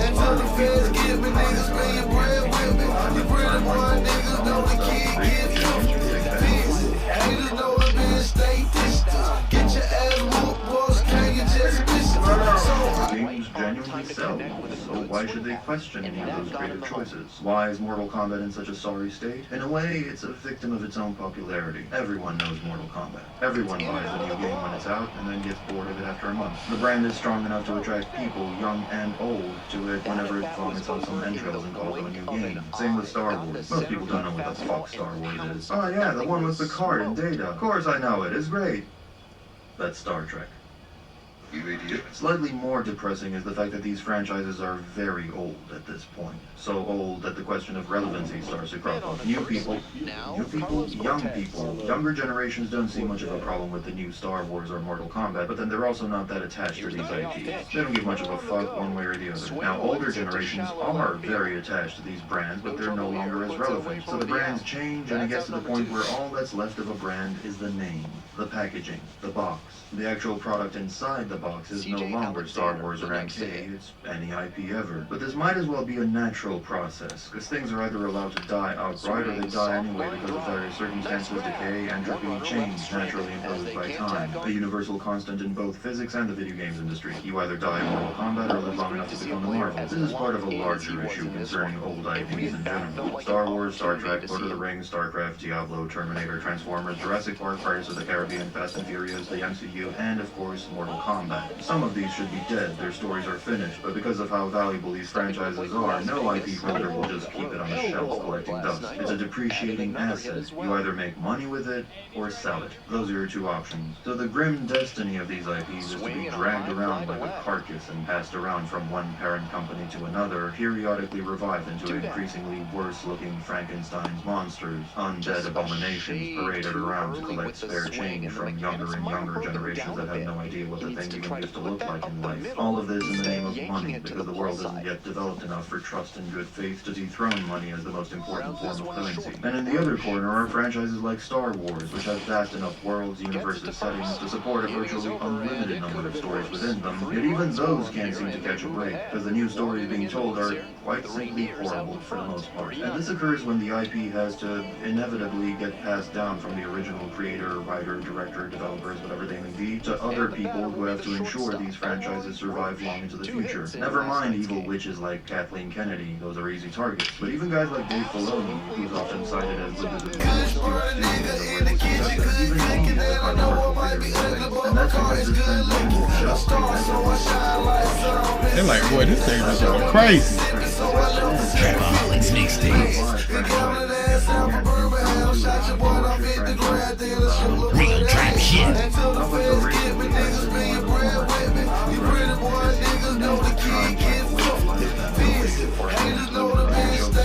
You grew up with, instead of letting them form your own likes, dislikes, and preferences, was a stagnant, ill-fated, and slightly narcissistic thing to do that just never works out no matter how you slice it. Same with shoving entire intellectual properties in young people's faces because older people grew up with them and thus their nostalgia is monetizable. It's the same phenomenon on a much larger scale. It would just seem that, money aside, morally, creatively, artistically, and common sense, once the main story is told, the franchise should be allowed to die. And I see this sentiment echoed occasionally within the odd comments stating that it's time to let the Mortal Kombat franchise die, or to decide whether they'll abandon the franchise or something to that effect. The thing about Mortal Kombat in particular, however, is that its story has never been told properly. It's kind of a unique case. The first games were very brief text crawls and arcade endings, where you had to fill in about 80% worth of blanks and just imagine most of the story in your head, and then they rebooted the whole thing into pure storytelling cancer. So MK never really got a fair go at it, which is partly why I keep making these videos. But recently I changed my position on this whole thing for two reasons. Number two, culture often gets passed down through generations, and that's a normal and good thing. Looking back at the kind of music I grew up with, for instance, a lot of it was music that was popular before my time. I was actually lucky to find a couple bands that were contemporary with me that I liked. Hey! What kind of bands you listen to that are contemporary with him? Send that boy to the league. He like, even though you already know what time it is. That's the move. That's the signature.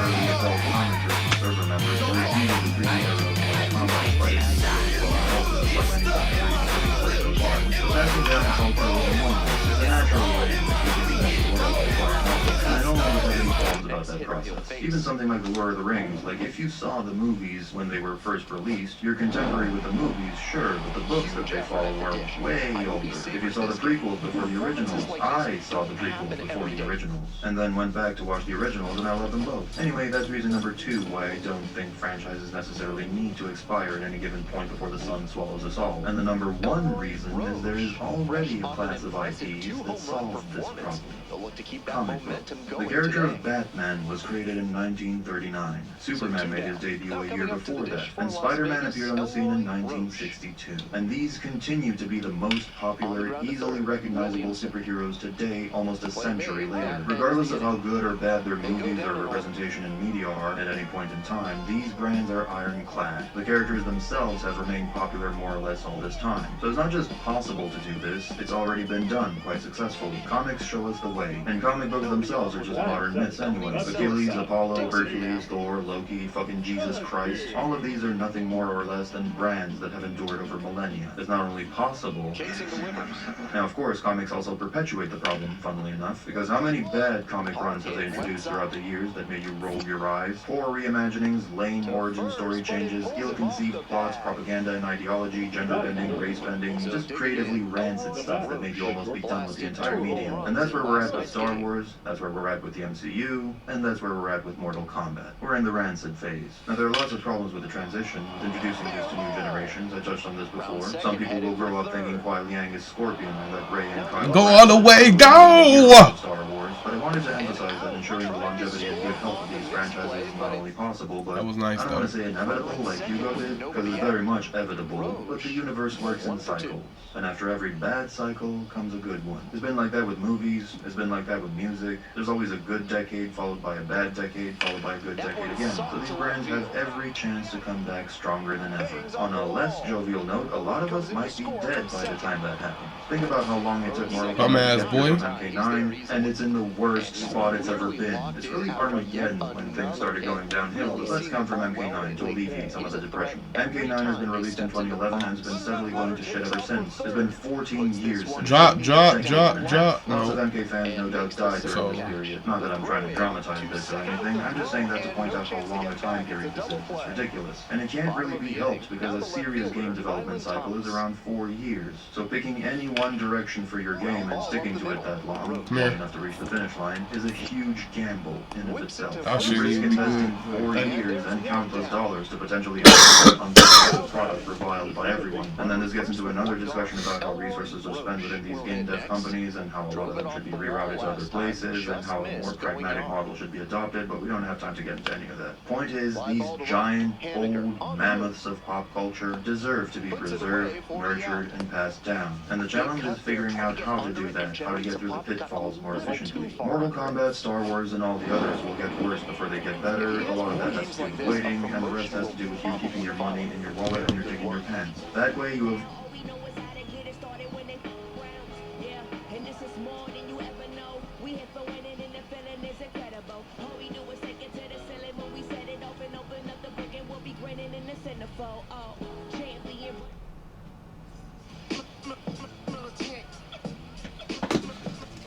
Jack Daniels starts here. From cave spring water to sugar maple charcoal to smooth Tennessee whiskey. Made by those who pour everything. I ain't gonna lie to you, what a first series, man. That's what makes It's a crazy first series.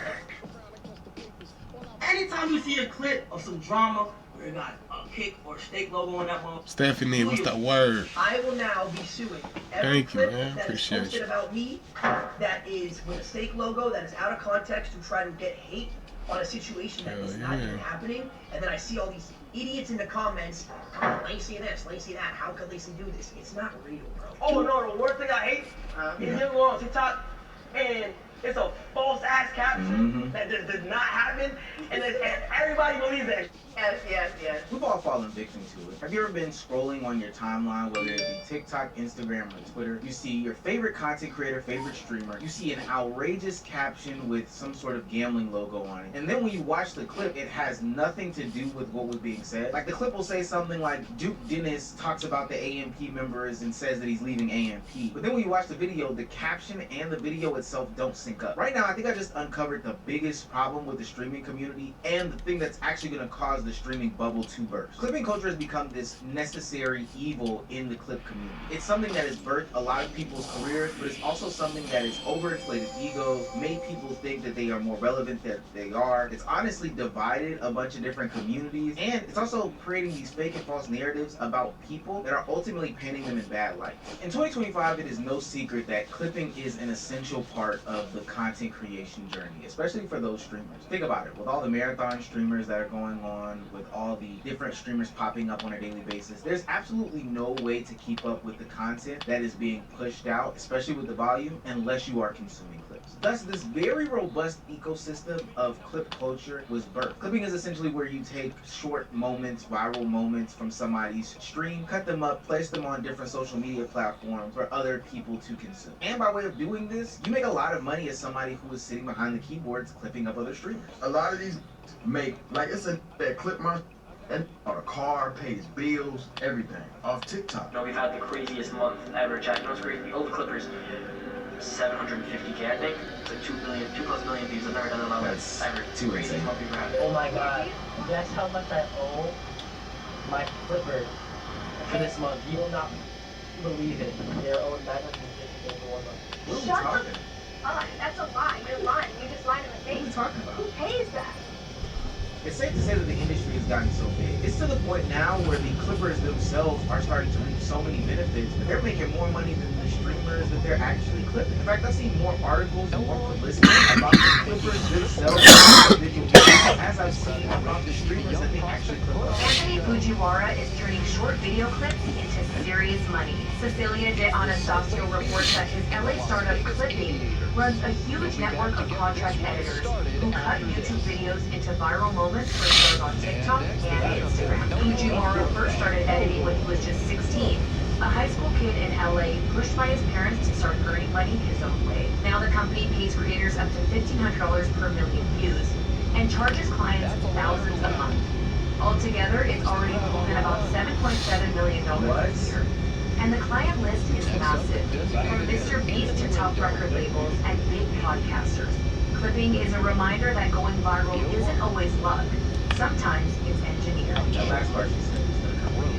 But I'm pretty sure you've also seen those videos. Some guy with a Lamborghini, some guy with a Ferrari, somebody with some sort of luxury car. All you need to make your money is 5 minutes, your phone, and tap every single one. But there's a problem with this sort of methodology when it comes to becoming famous. And for the most part, creators are extremely happy with the concept of clipping up their content. Ultimately, it gets them more views, and a lot of people even think that their career is owed 100,000% to these clipping firms, clipping pages, these clipping agencies, getting their things more and more visible out there. Like to shout out are the Clippers. Oh. The Clippers are the reason why everyone's blowing up. The Clippers are the reason why we all have followers. If we did not have clips, anything, most likely we wouldn't have like features. So shout out to all the Clippers. I feel like if I wasn't doing YouTube, I'd probably be doing something like that, because like I want to stay like tapped into the internet. I feel like it's my little brother. Wow, that's sick. Fuck man, because they have money. Yeah, but I think they're doing a great job. Clip every day is people that's making $20,000, $30,000 a month. But I don't think a lot of Hey-yo.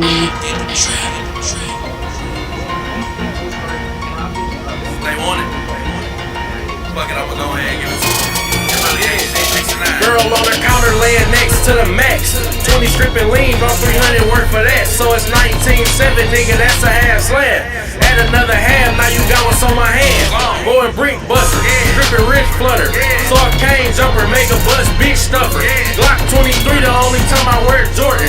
Play for 10 bands, got me rushing out of Morton. Man, when nigga fucking with me, if he is, he ain't human. Found out what they was paying. About Dante trying to say that he was right? And the story is completely false. This page didn't even do a good job. This is like you can tell from a mile away. This girl has nothing to point out. It's actually talking about 9 visions. Why would you even put this tweet out? Check out the news for the commentary here. Let me introduce the page. KYROMLB is a page that is funded by and backed by that's same let it protect ourselves. All in all, KYROMLB is a Twitter page with 100,000 followers too. And what that's been able to push culture over the past couple of years is quite impressive. Not impressive in a good way, but impressive in a bad way. See, KYROMLB has ultimately admitted that they make a lot of money on the platform. What's like a good one bag? Like how much you made in your best money?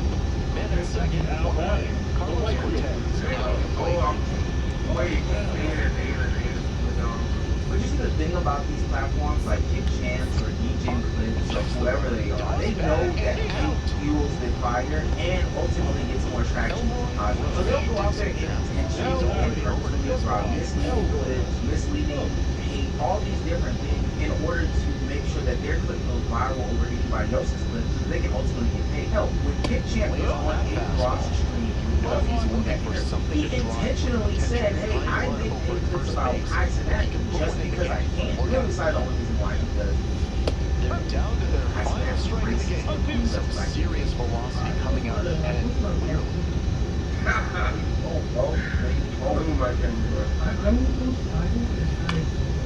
Sky to left. What? I was irate. Yeah, where do you get that from, bro? Nigga. That's the reason why you make Kai, because I'm not named B. It's just like... That's so crazy. There's a couple of things wrong. One is just flat out and just straight up wrong. What? Intentionally said, hey, I make hate clips about ice and that just because I can. You literally said the only reason why he does is ice and that is racist and only lets black people.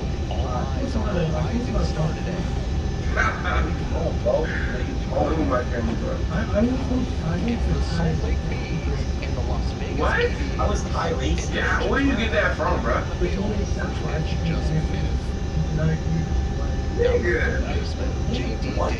That's the reason why you make Kai, because I'm not named B. It's just like... Oh my god. That's so parasocial. There's a couple things wrong with this. One, he is just flat out and just straight up wrong, right? KYROMLB, a non-foundational member of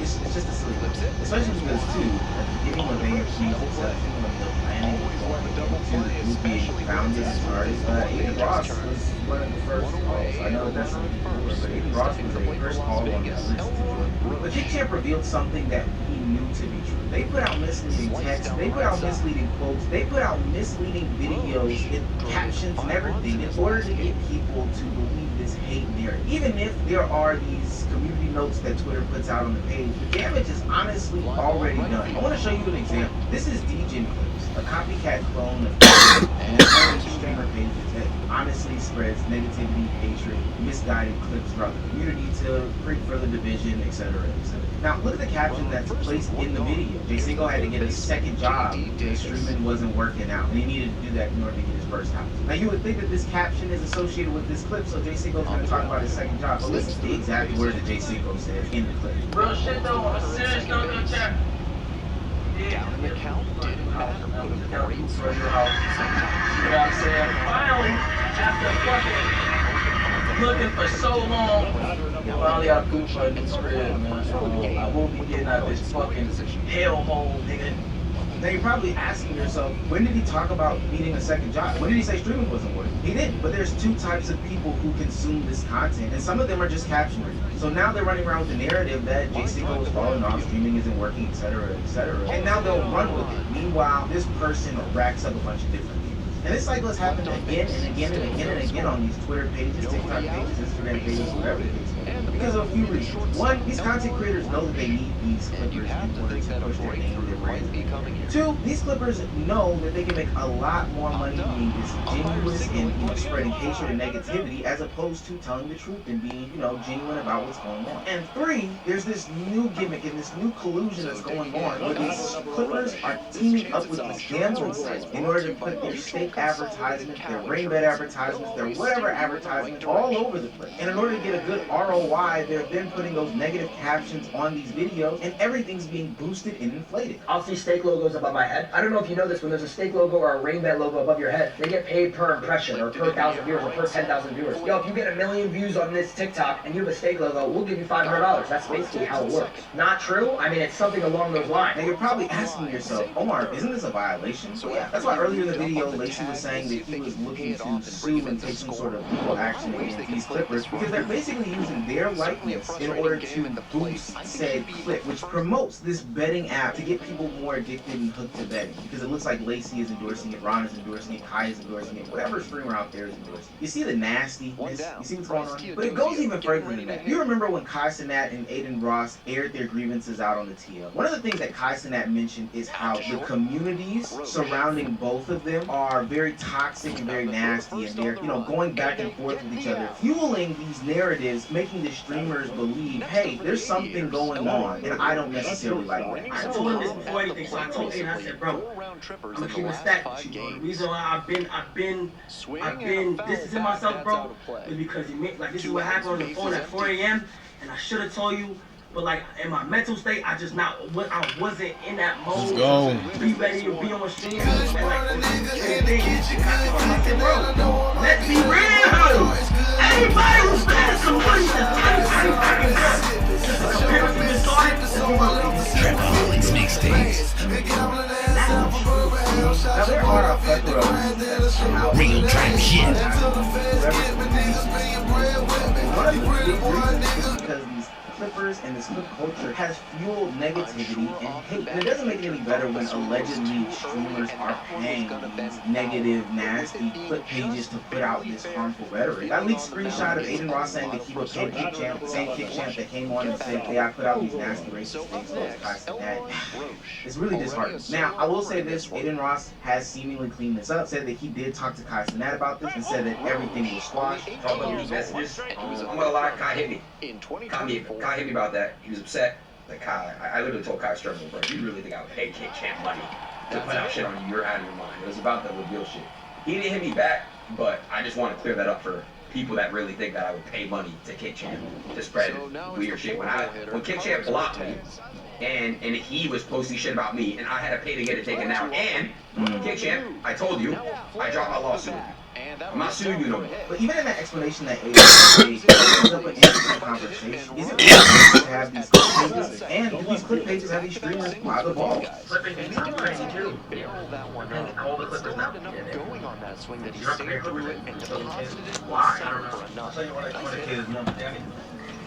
Why are you watching my pockets, bro? You seen the Starlet dick motion? I do. The Aviators, Seth Brown. Alright, bro, it's worth it. Neon, I don't even think that you believe that. As an outsider looking in, I understand that clipping is necessary when it comes to creating content. But that doesn't mean that these people aren't taking advantage of these streamers. You have to remain in these clippers' good graces and pay their wages, or else you'll be subjected to bad clips being put out about you. You could be the next target person. You could have the next hit piece. You could have the next lie be told about you just because you didn't go to the right platform, you're not hanging out with the right crowd of guys, or hell, you're just the most viral thing right now, and it's cool to put out nasty clips about you and what you do and the content that you create and who you are as a person. A lie travels 2 times as fast as the truth does, so they don't really care about you. They just care about the money that they're making. And some of these creators are paying a lot of money. But ultimately, what's the end goal for all this? After hearing how much Neon spent on streaming in a singular month, Ron posed a great question about outcomes and the overall end goal as to what paying all these clippers can do for you. See, that's the problem, though. The biggest problem is motherfuckers are taking streaming and turning it into something that it's not. If you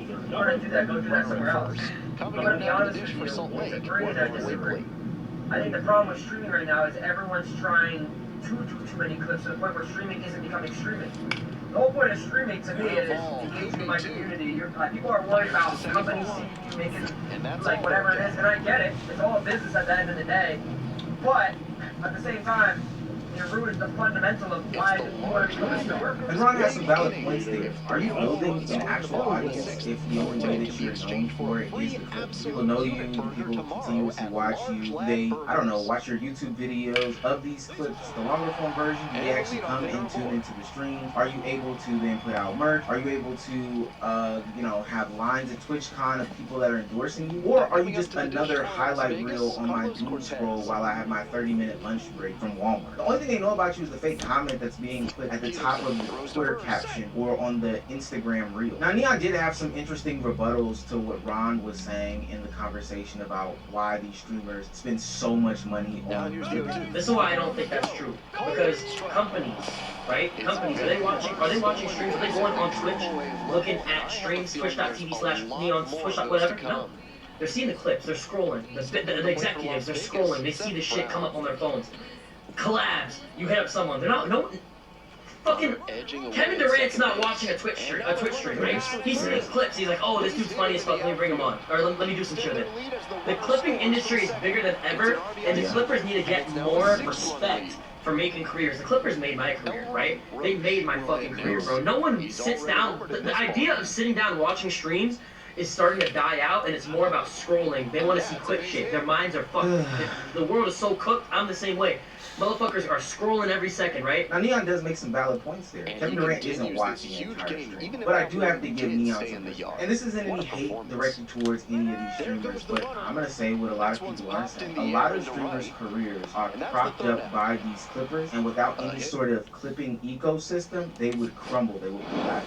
They don't have any true or real fans. Meaning, if these streamers don't then pour exorbitant amounts of money into this environment, into these clippers, then they won't be successful. That one clip that talked about the article surrounding the clipping culture with the Anthony guy that I showed earlier in the video, when she said that social media isn't necessarily luck, but it's engineered, that's what a lot of content creators are ultimately seeing in 2025, is an engineering and manufacturing of their success and their fame. And once you start to take swipes and bites and looks at these apples hard enough, you'll realize there's some truth to that. The botting scandal from earlier this year, when people switch platforms, they lose massive amounts of viewership. And then when you see people not running certain clip campaigns or being next to certain people, their views plummet. At some point, you would think that these content creators would become big enough to where their own audience would then clip them, or people who are just generous enough, knowing that they can make enough money from their face value and their cachet and all that stuff, would clip them without needing to be funded by these streamers themselves. But with an entire manufactured career, it just isn't going to happen. And again, this may come off in shade, but I don't mean anything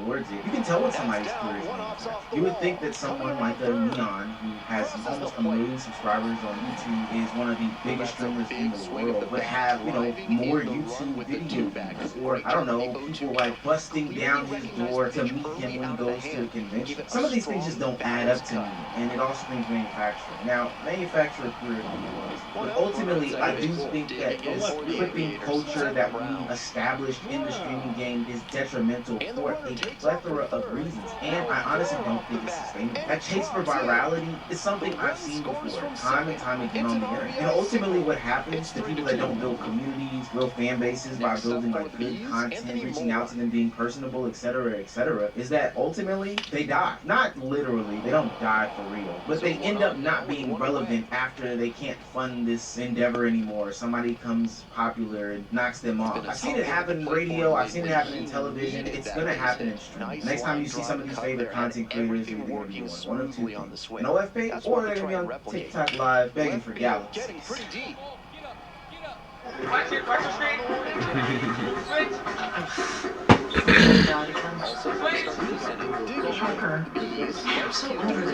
Switch. Switch it. Delete the basketball app. Wait, did you just tell your phone to edit that out? Yeah. How do I do that? Switch!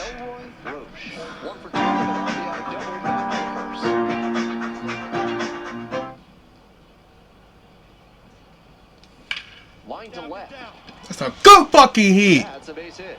Gambling has changed. It used to be you lose your money on slots in Vegas, but today, not only can you do that, you can also bet on your favorite sports team. The only point is Alright, let's bet on this. or all three in a parlay. You can do it from your phone, your tablet, your Apple Watch. You don't just have to gamble on sports, you gamble on esports, on video game items, on slots with those items. You can do it in Roblox, or on regular stocks, on meme stocks, gamble on calls, gamble on earning calls, gamble on calls with earning calls. You can gamble on political events, world events. You can bet if Zelensky's going to wear a suit before July for Jerome Powell to say inflation 50 or 60 times in September. You don't just have to gamble on that. You can gamble on crypto coins, Trump coin, Dogecoin, Fartcoin. You can gamble on the champion of Fartcoin coin, and you can gamble on any of the posts the champion of Fartcoin has ever made on whether they will become popular. None of that's your cup of tea. You can also just gamble directly within your banking app on a game of roulette, like a gentleman. And don't even get me started on the ads. Turn on sports, esports, podcasts. Not even my favorite political show is safe. Shout out to PrizePicks, the best app to fire up sports in the game. You will be bombarded with gambling ads by every famous person you've ever heard of. DraftKings. DraftKings Sportsbook. DraftKings Sportsbook. Uh-oh. How did we get here? And is it a good thing that we're turning every spare moment of our lives into a game of chance?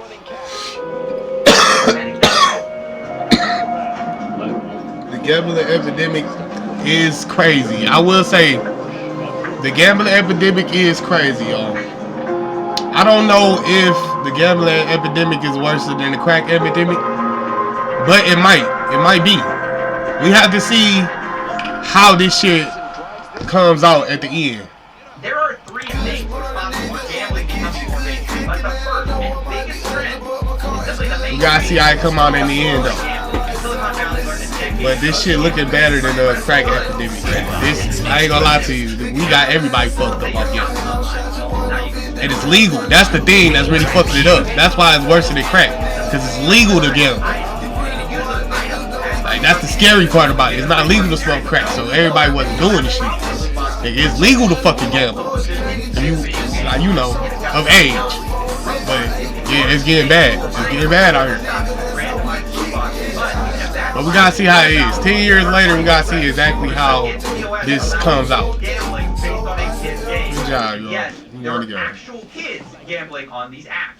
Right, I just won a bit of profit there. I had 200 Robux. No, I had 200 Robux in profit there, 100 Robux in profit. But I lost them, but I had 50 Robux and I lost it, and I got 50 Robux again. So on this mine, on a Robux wall, what I'm going to do is buy 40 creators now. No, not 46, but like 40.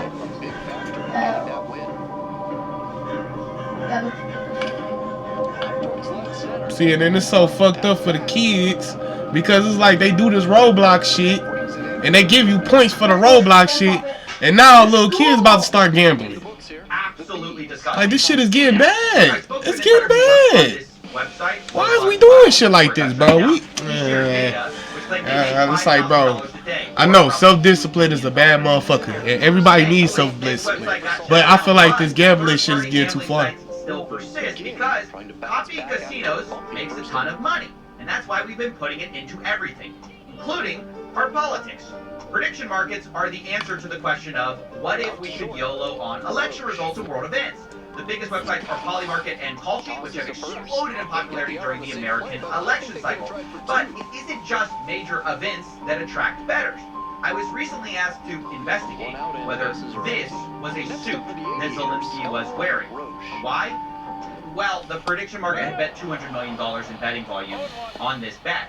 And some of them were really mad that they decided, no, this is not a suit, I guess. Whether you think it is or not, the volume of betting here is insane. And one reason for that is because these companies are exploiting loopholes that allow betting even in states where normal gambling is illegal. Because these companies say they're not a casino, so they don't fall under the same rules, which is why instead of having to be 21, you can now gamble at 18 on prediction markets. And while there have been legal challenges to this, both of the major companies, Callsheet and Polymarket, have recently brought on the president's son as an advisor, making it hard to see how they're going to be meaningfully regulated.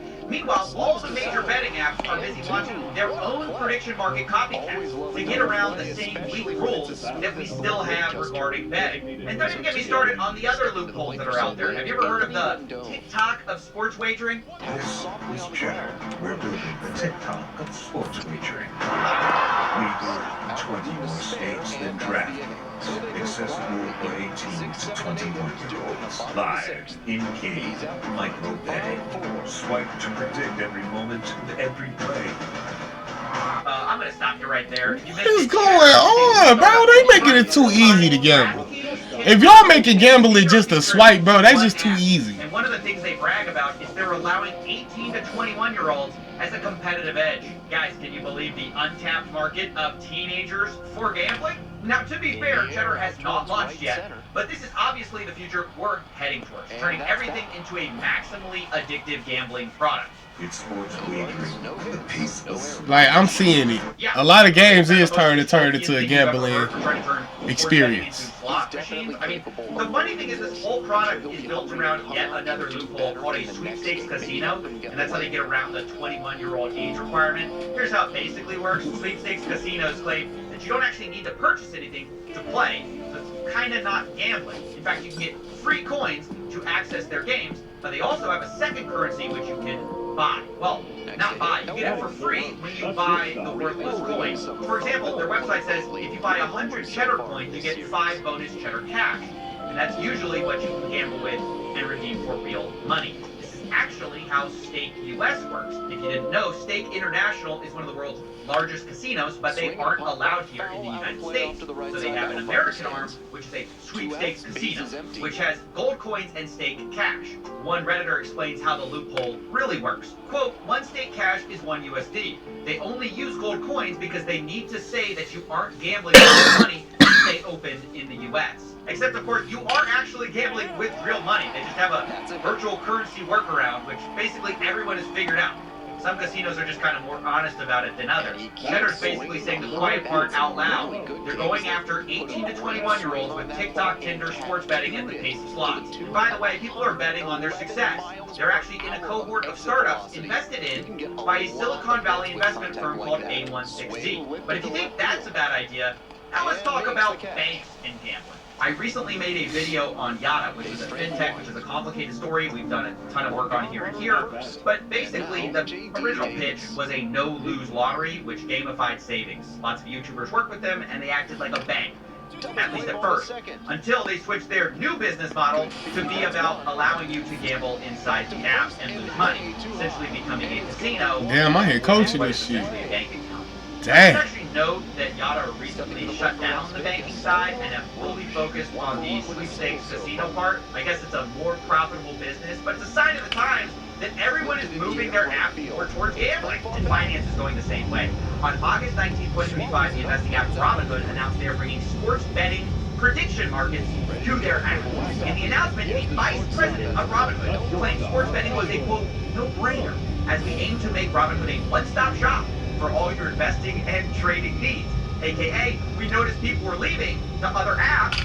We don't like that. We'd like to never leave our app.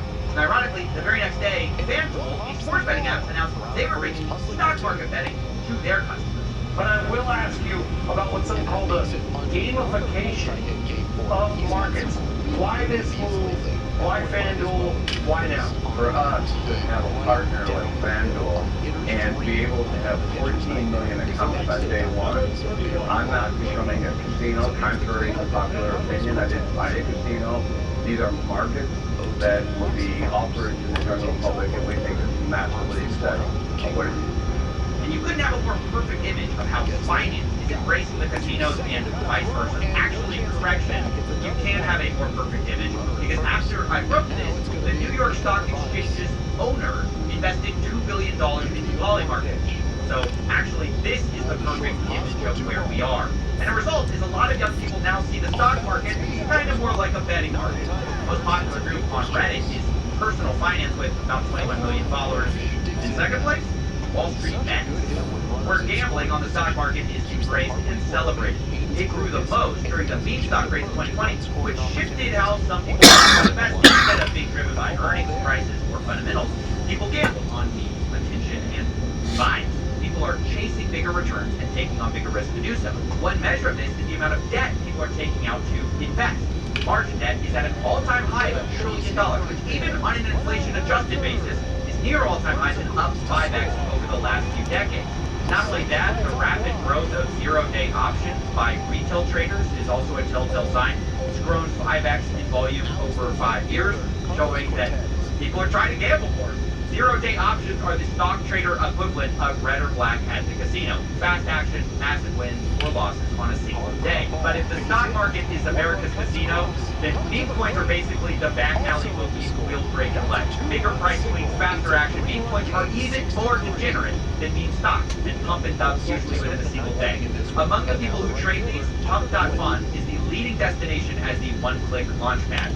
Anyone can make a meme coin in seconds, and there is no value in it other than the expectation that someone might be more foolish than you and buy at a higher price than you did. And of course, Pump.fun is happy to take a cut and make most of the money. Most traders will lose, but now you can also get a cut if you're a content creator who pushes one of these coins. You've seen the same thing from launchpads like Meteora. They allow creators to have a split of some of the trading fees, and it kind of democratizes the grip. Now, anyone can farm their followers and fans for money. You don't have to be particularly sophisticated. And that's actually how Trump made millions of dollars in fees with Trump meme coin without ever selling. He just farmed the fees. And to be clear, money doesn't magically appear. It's being siphoned away from regular people who mostly lose. It creates a sad ecosystem where most creators are racing to the bottom for attention to get their audiences to pump their worthless coins, leading to a predictable spiral where most are scamming, rage baiting, or otherwise trying to shock each other into becoming the biggest grip of the day. That's great. Thanks for the 20 bandos. Tripping.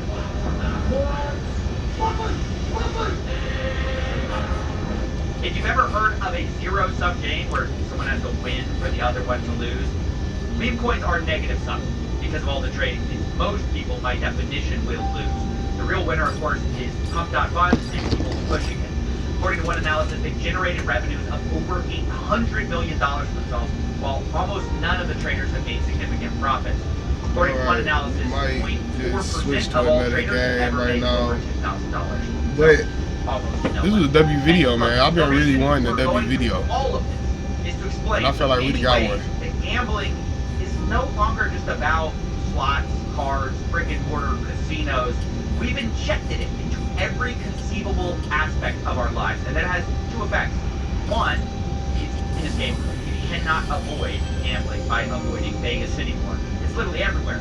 And then two, it's also harder to understand and study because most researchers are studying like casinos, sports betting, but so much of gambling is not that anymore. So as we get to the numbers of this stuff, it's going to be an underview. But it is still important to talk about those casinos, and that's where we're going to shift now. Okay. Starting with the biggest trend that has happened for these casinos, and number 2 on our reason, which is sports gambling becoming legalized. Rewind the clocks for a second back to 2018 when the Supreme Court overturned a federal ban. At the time, basically, only sports bet in Nevada, but after this, Alright, chat. Probably gonna have some real stuff. W video though.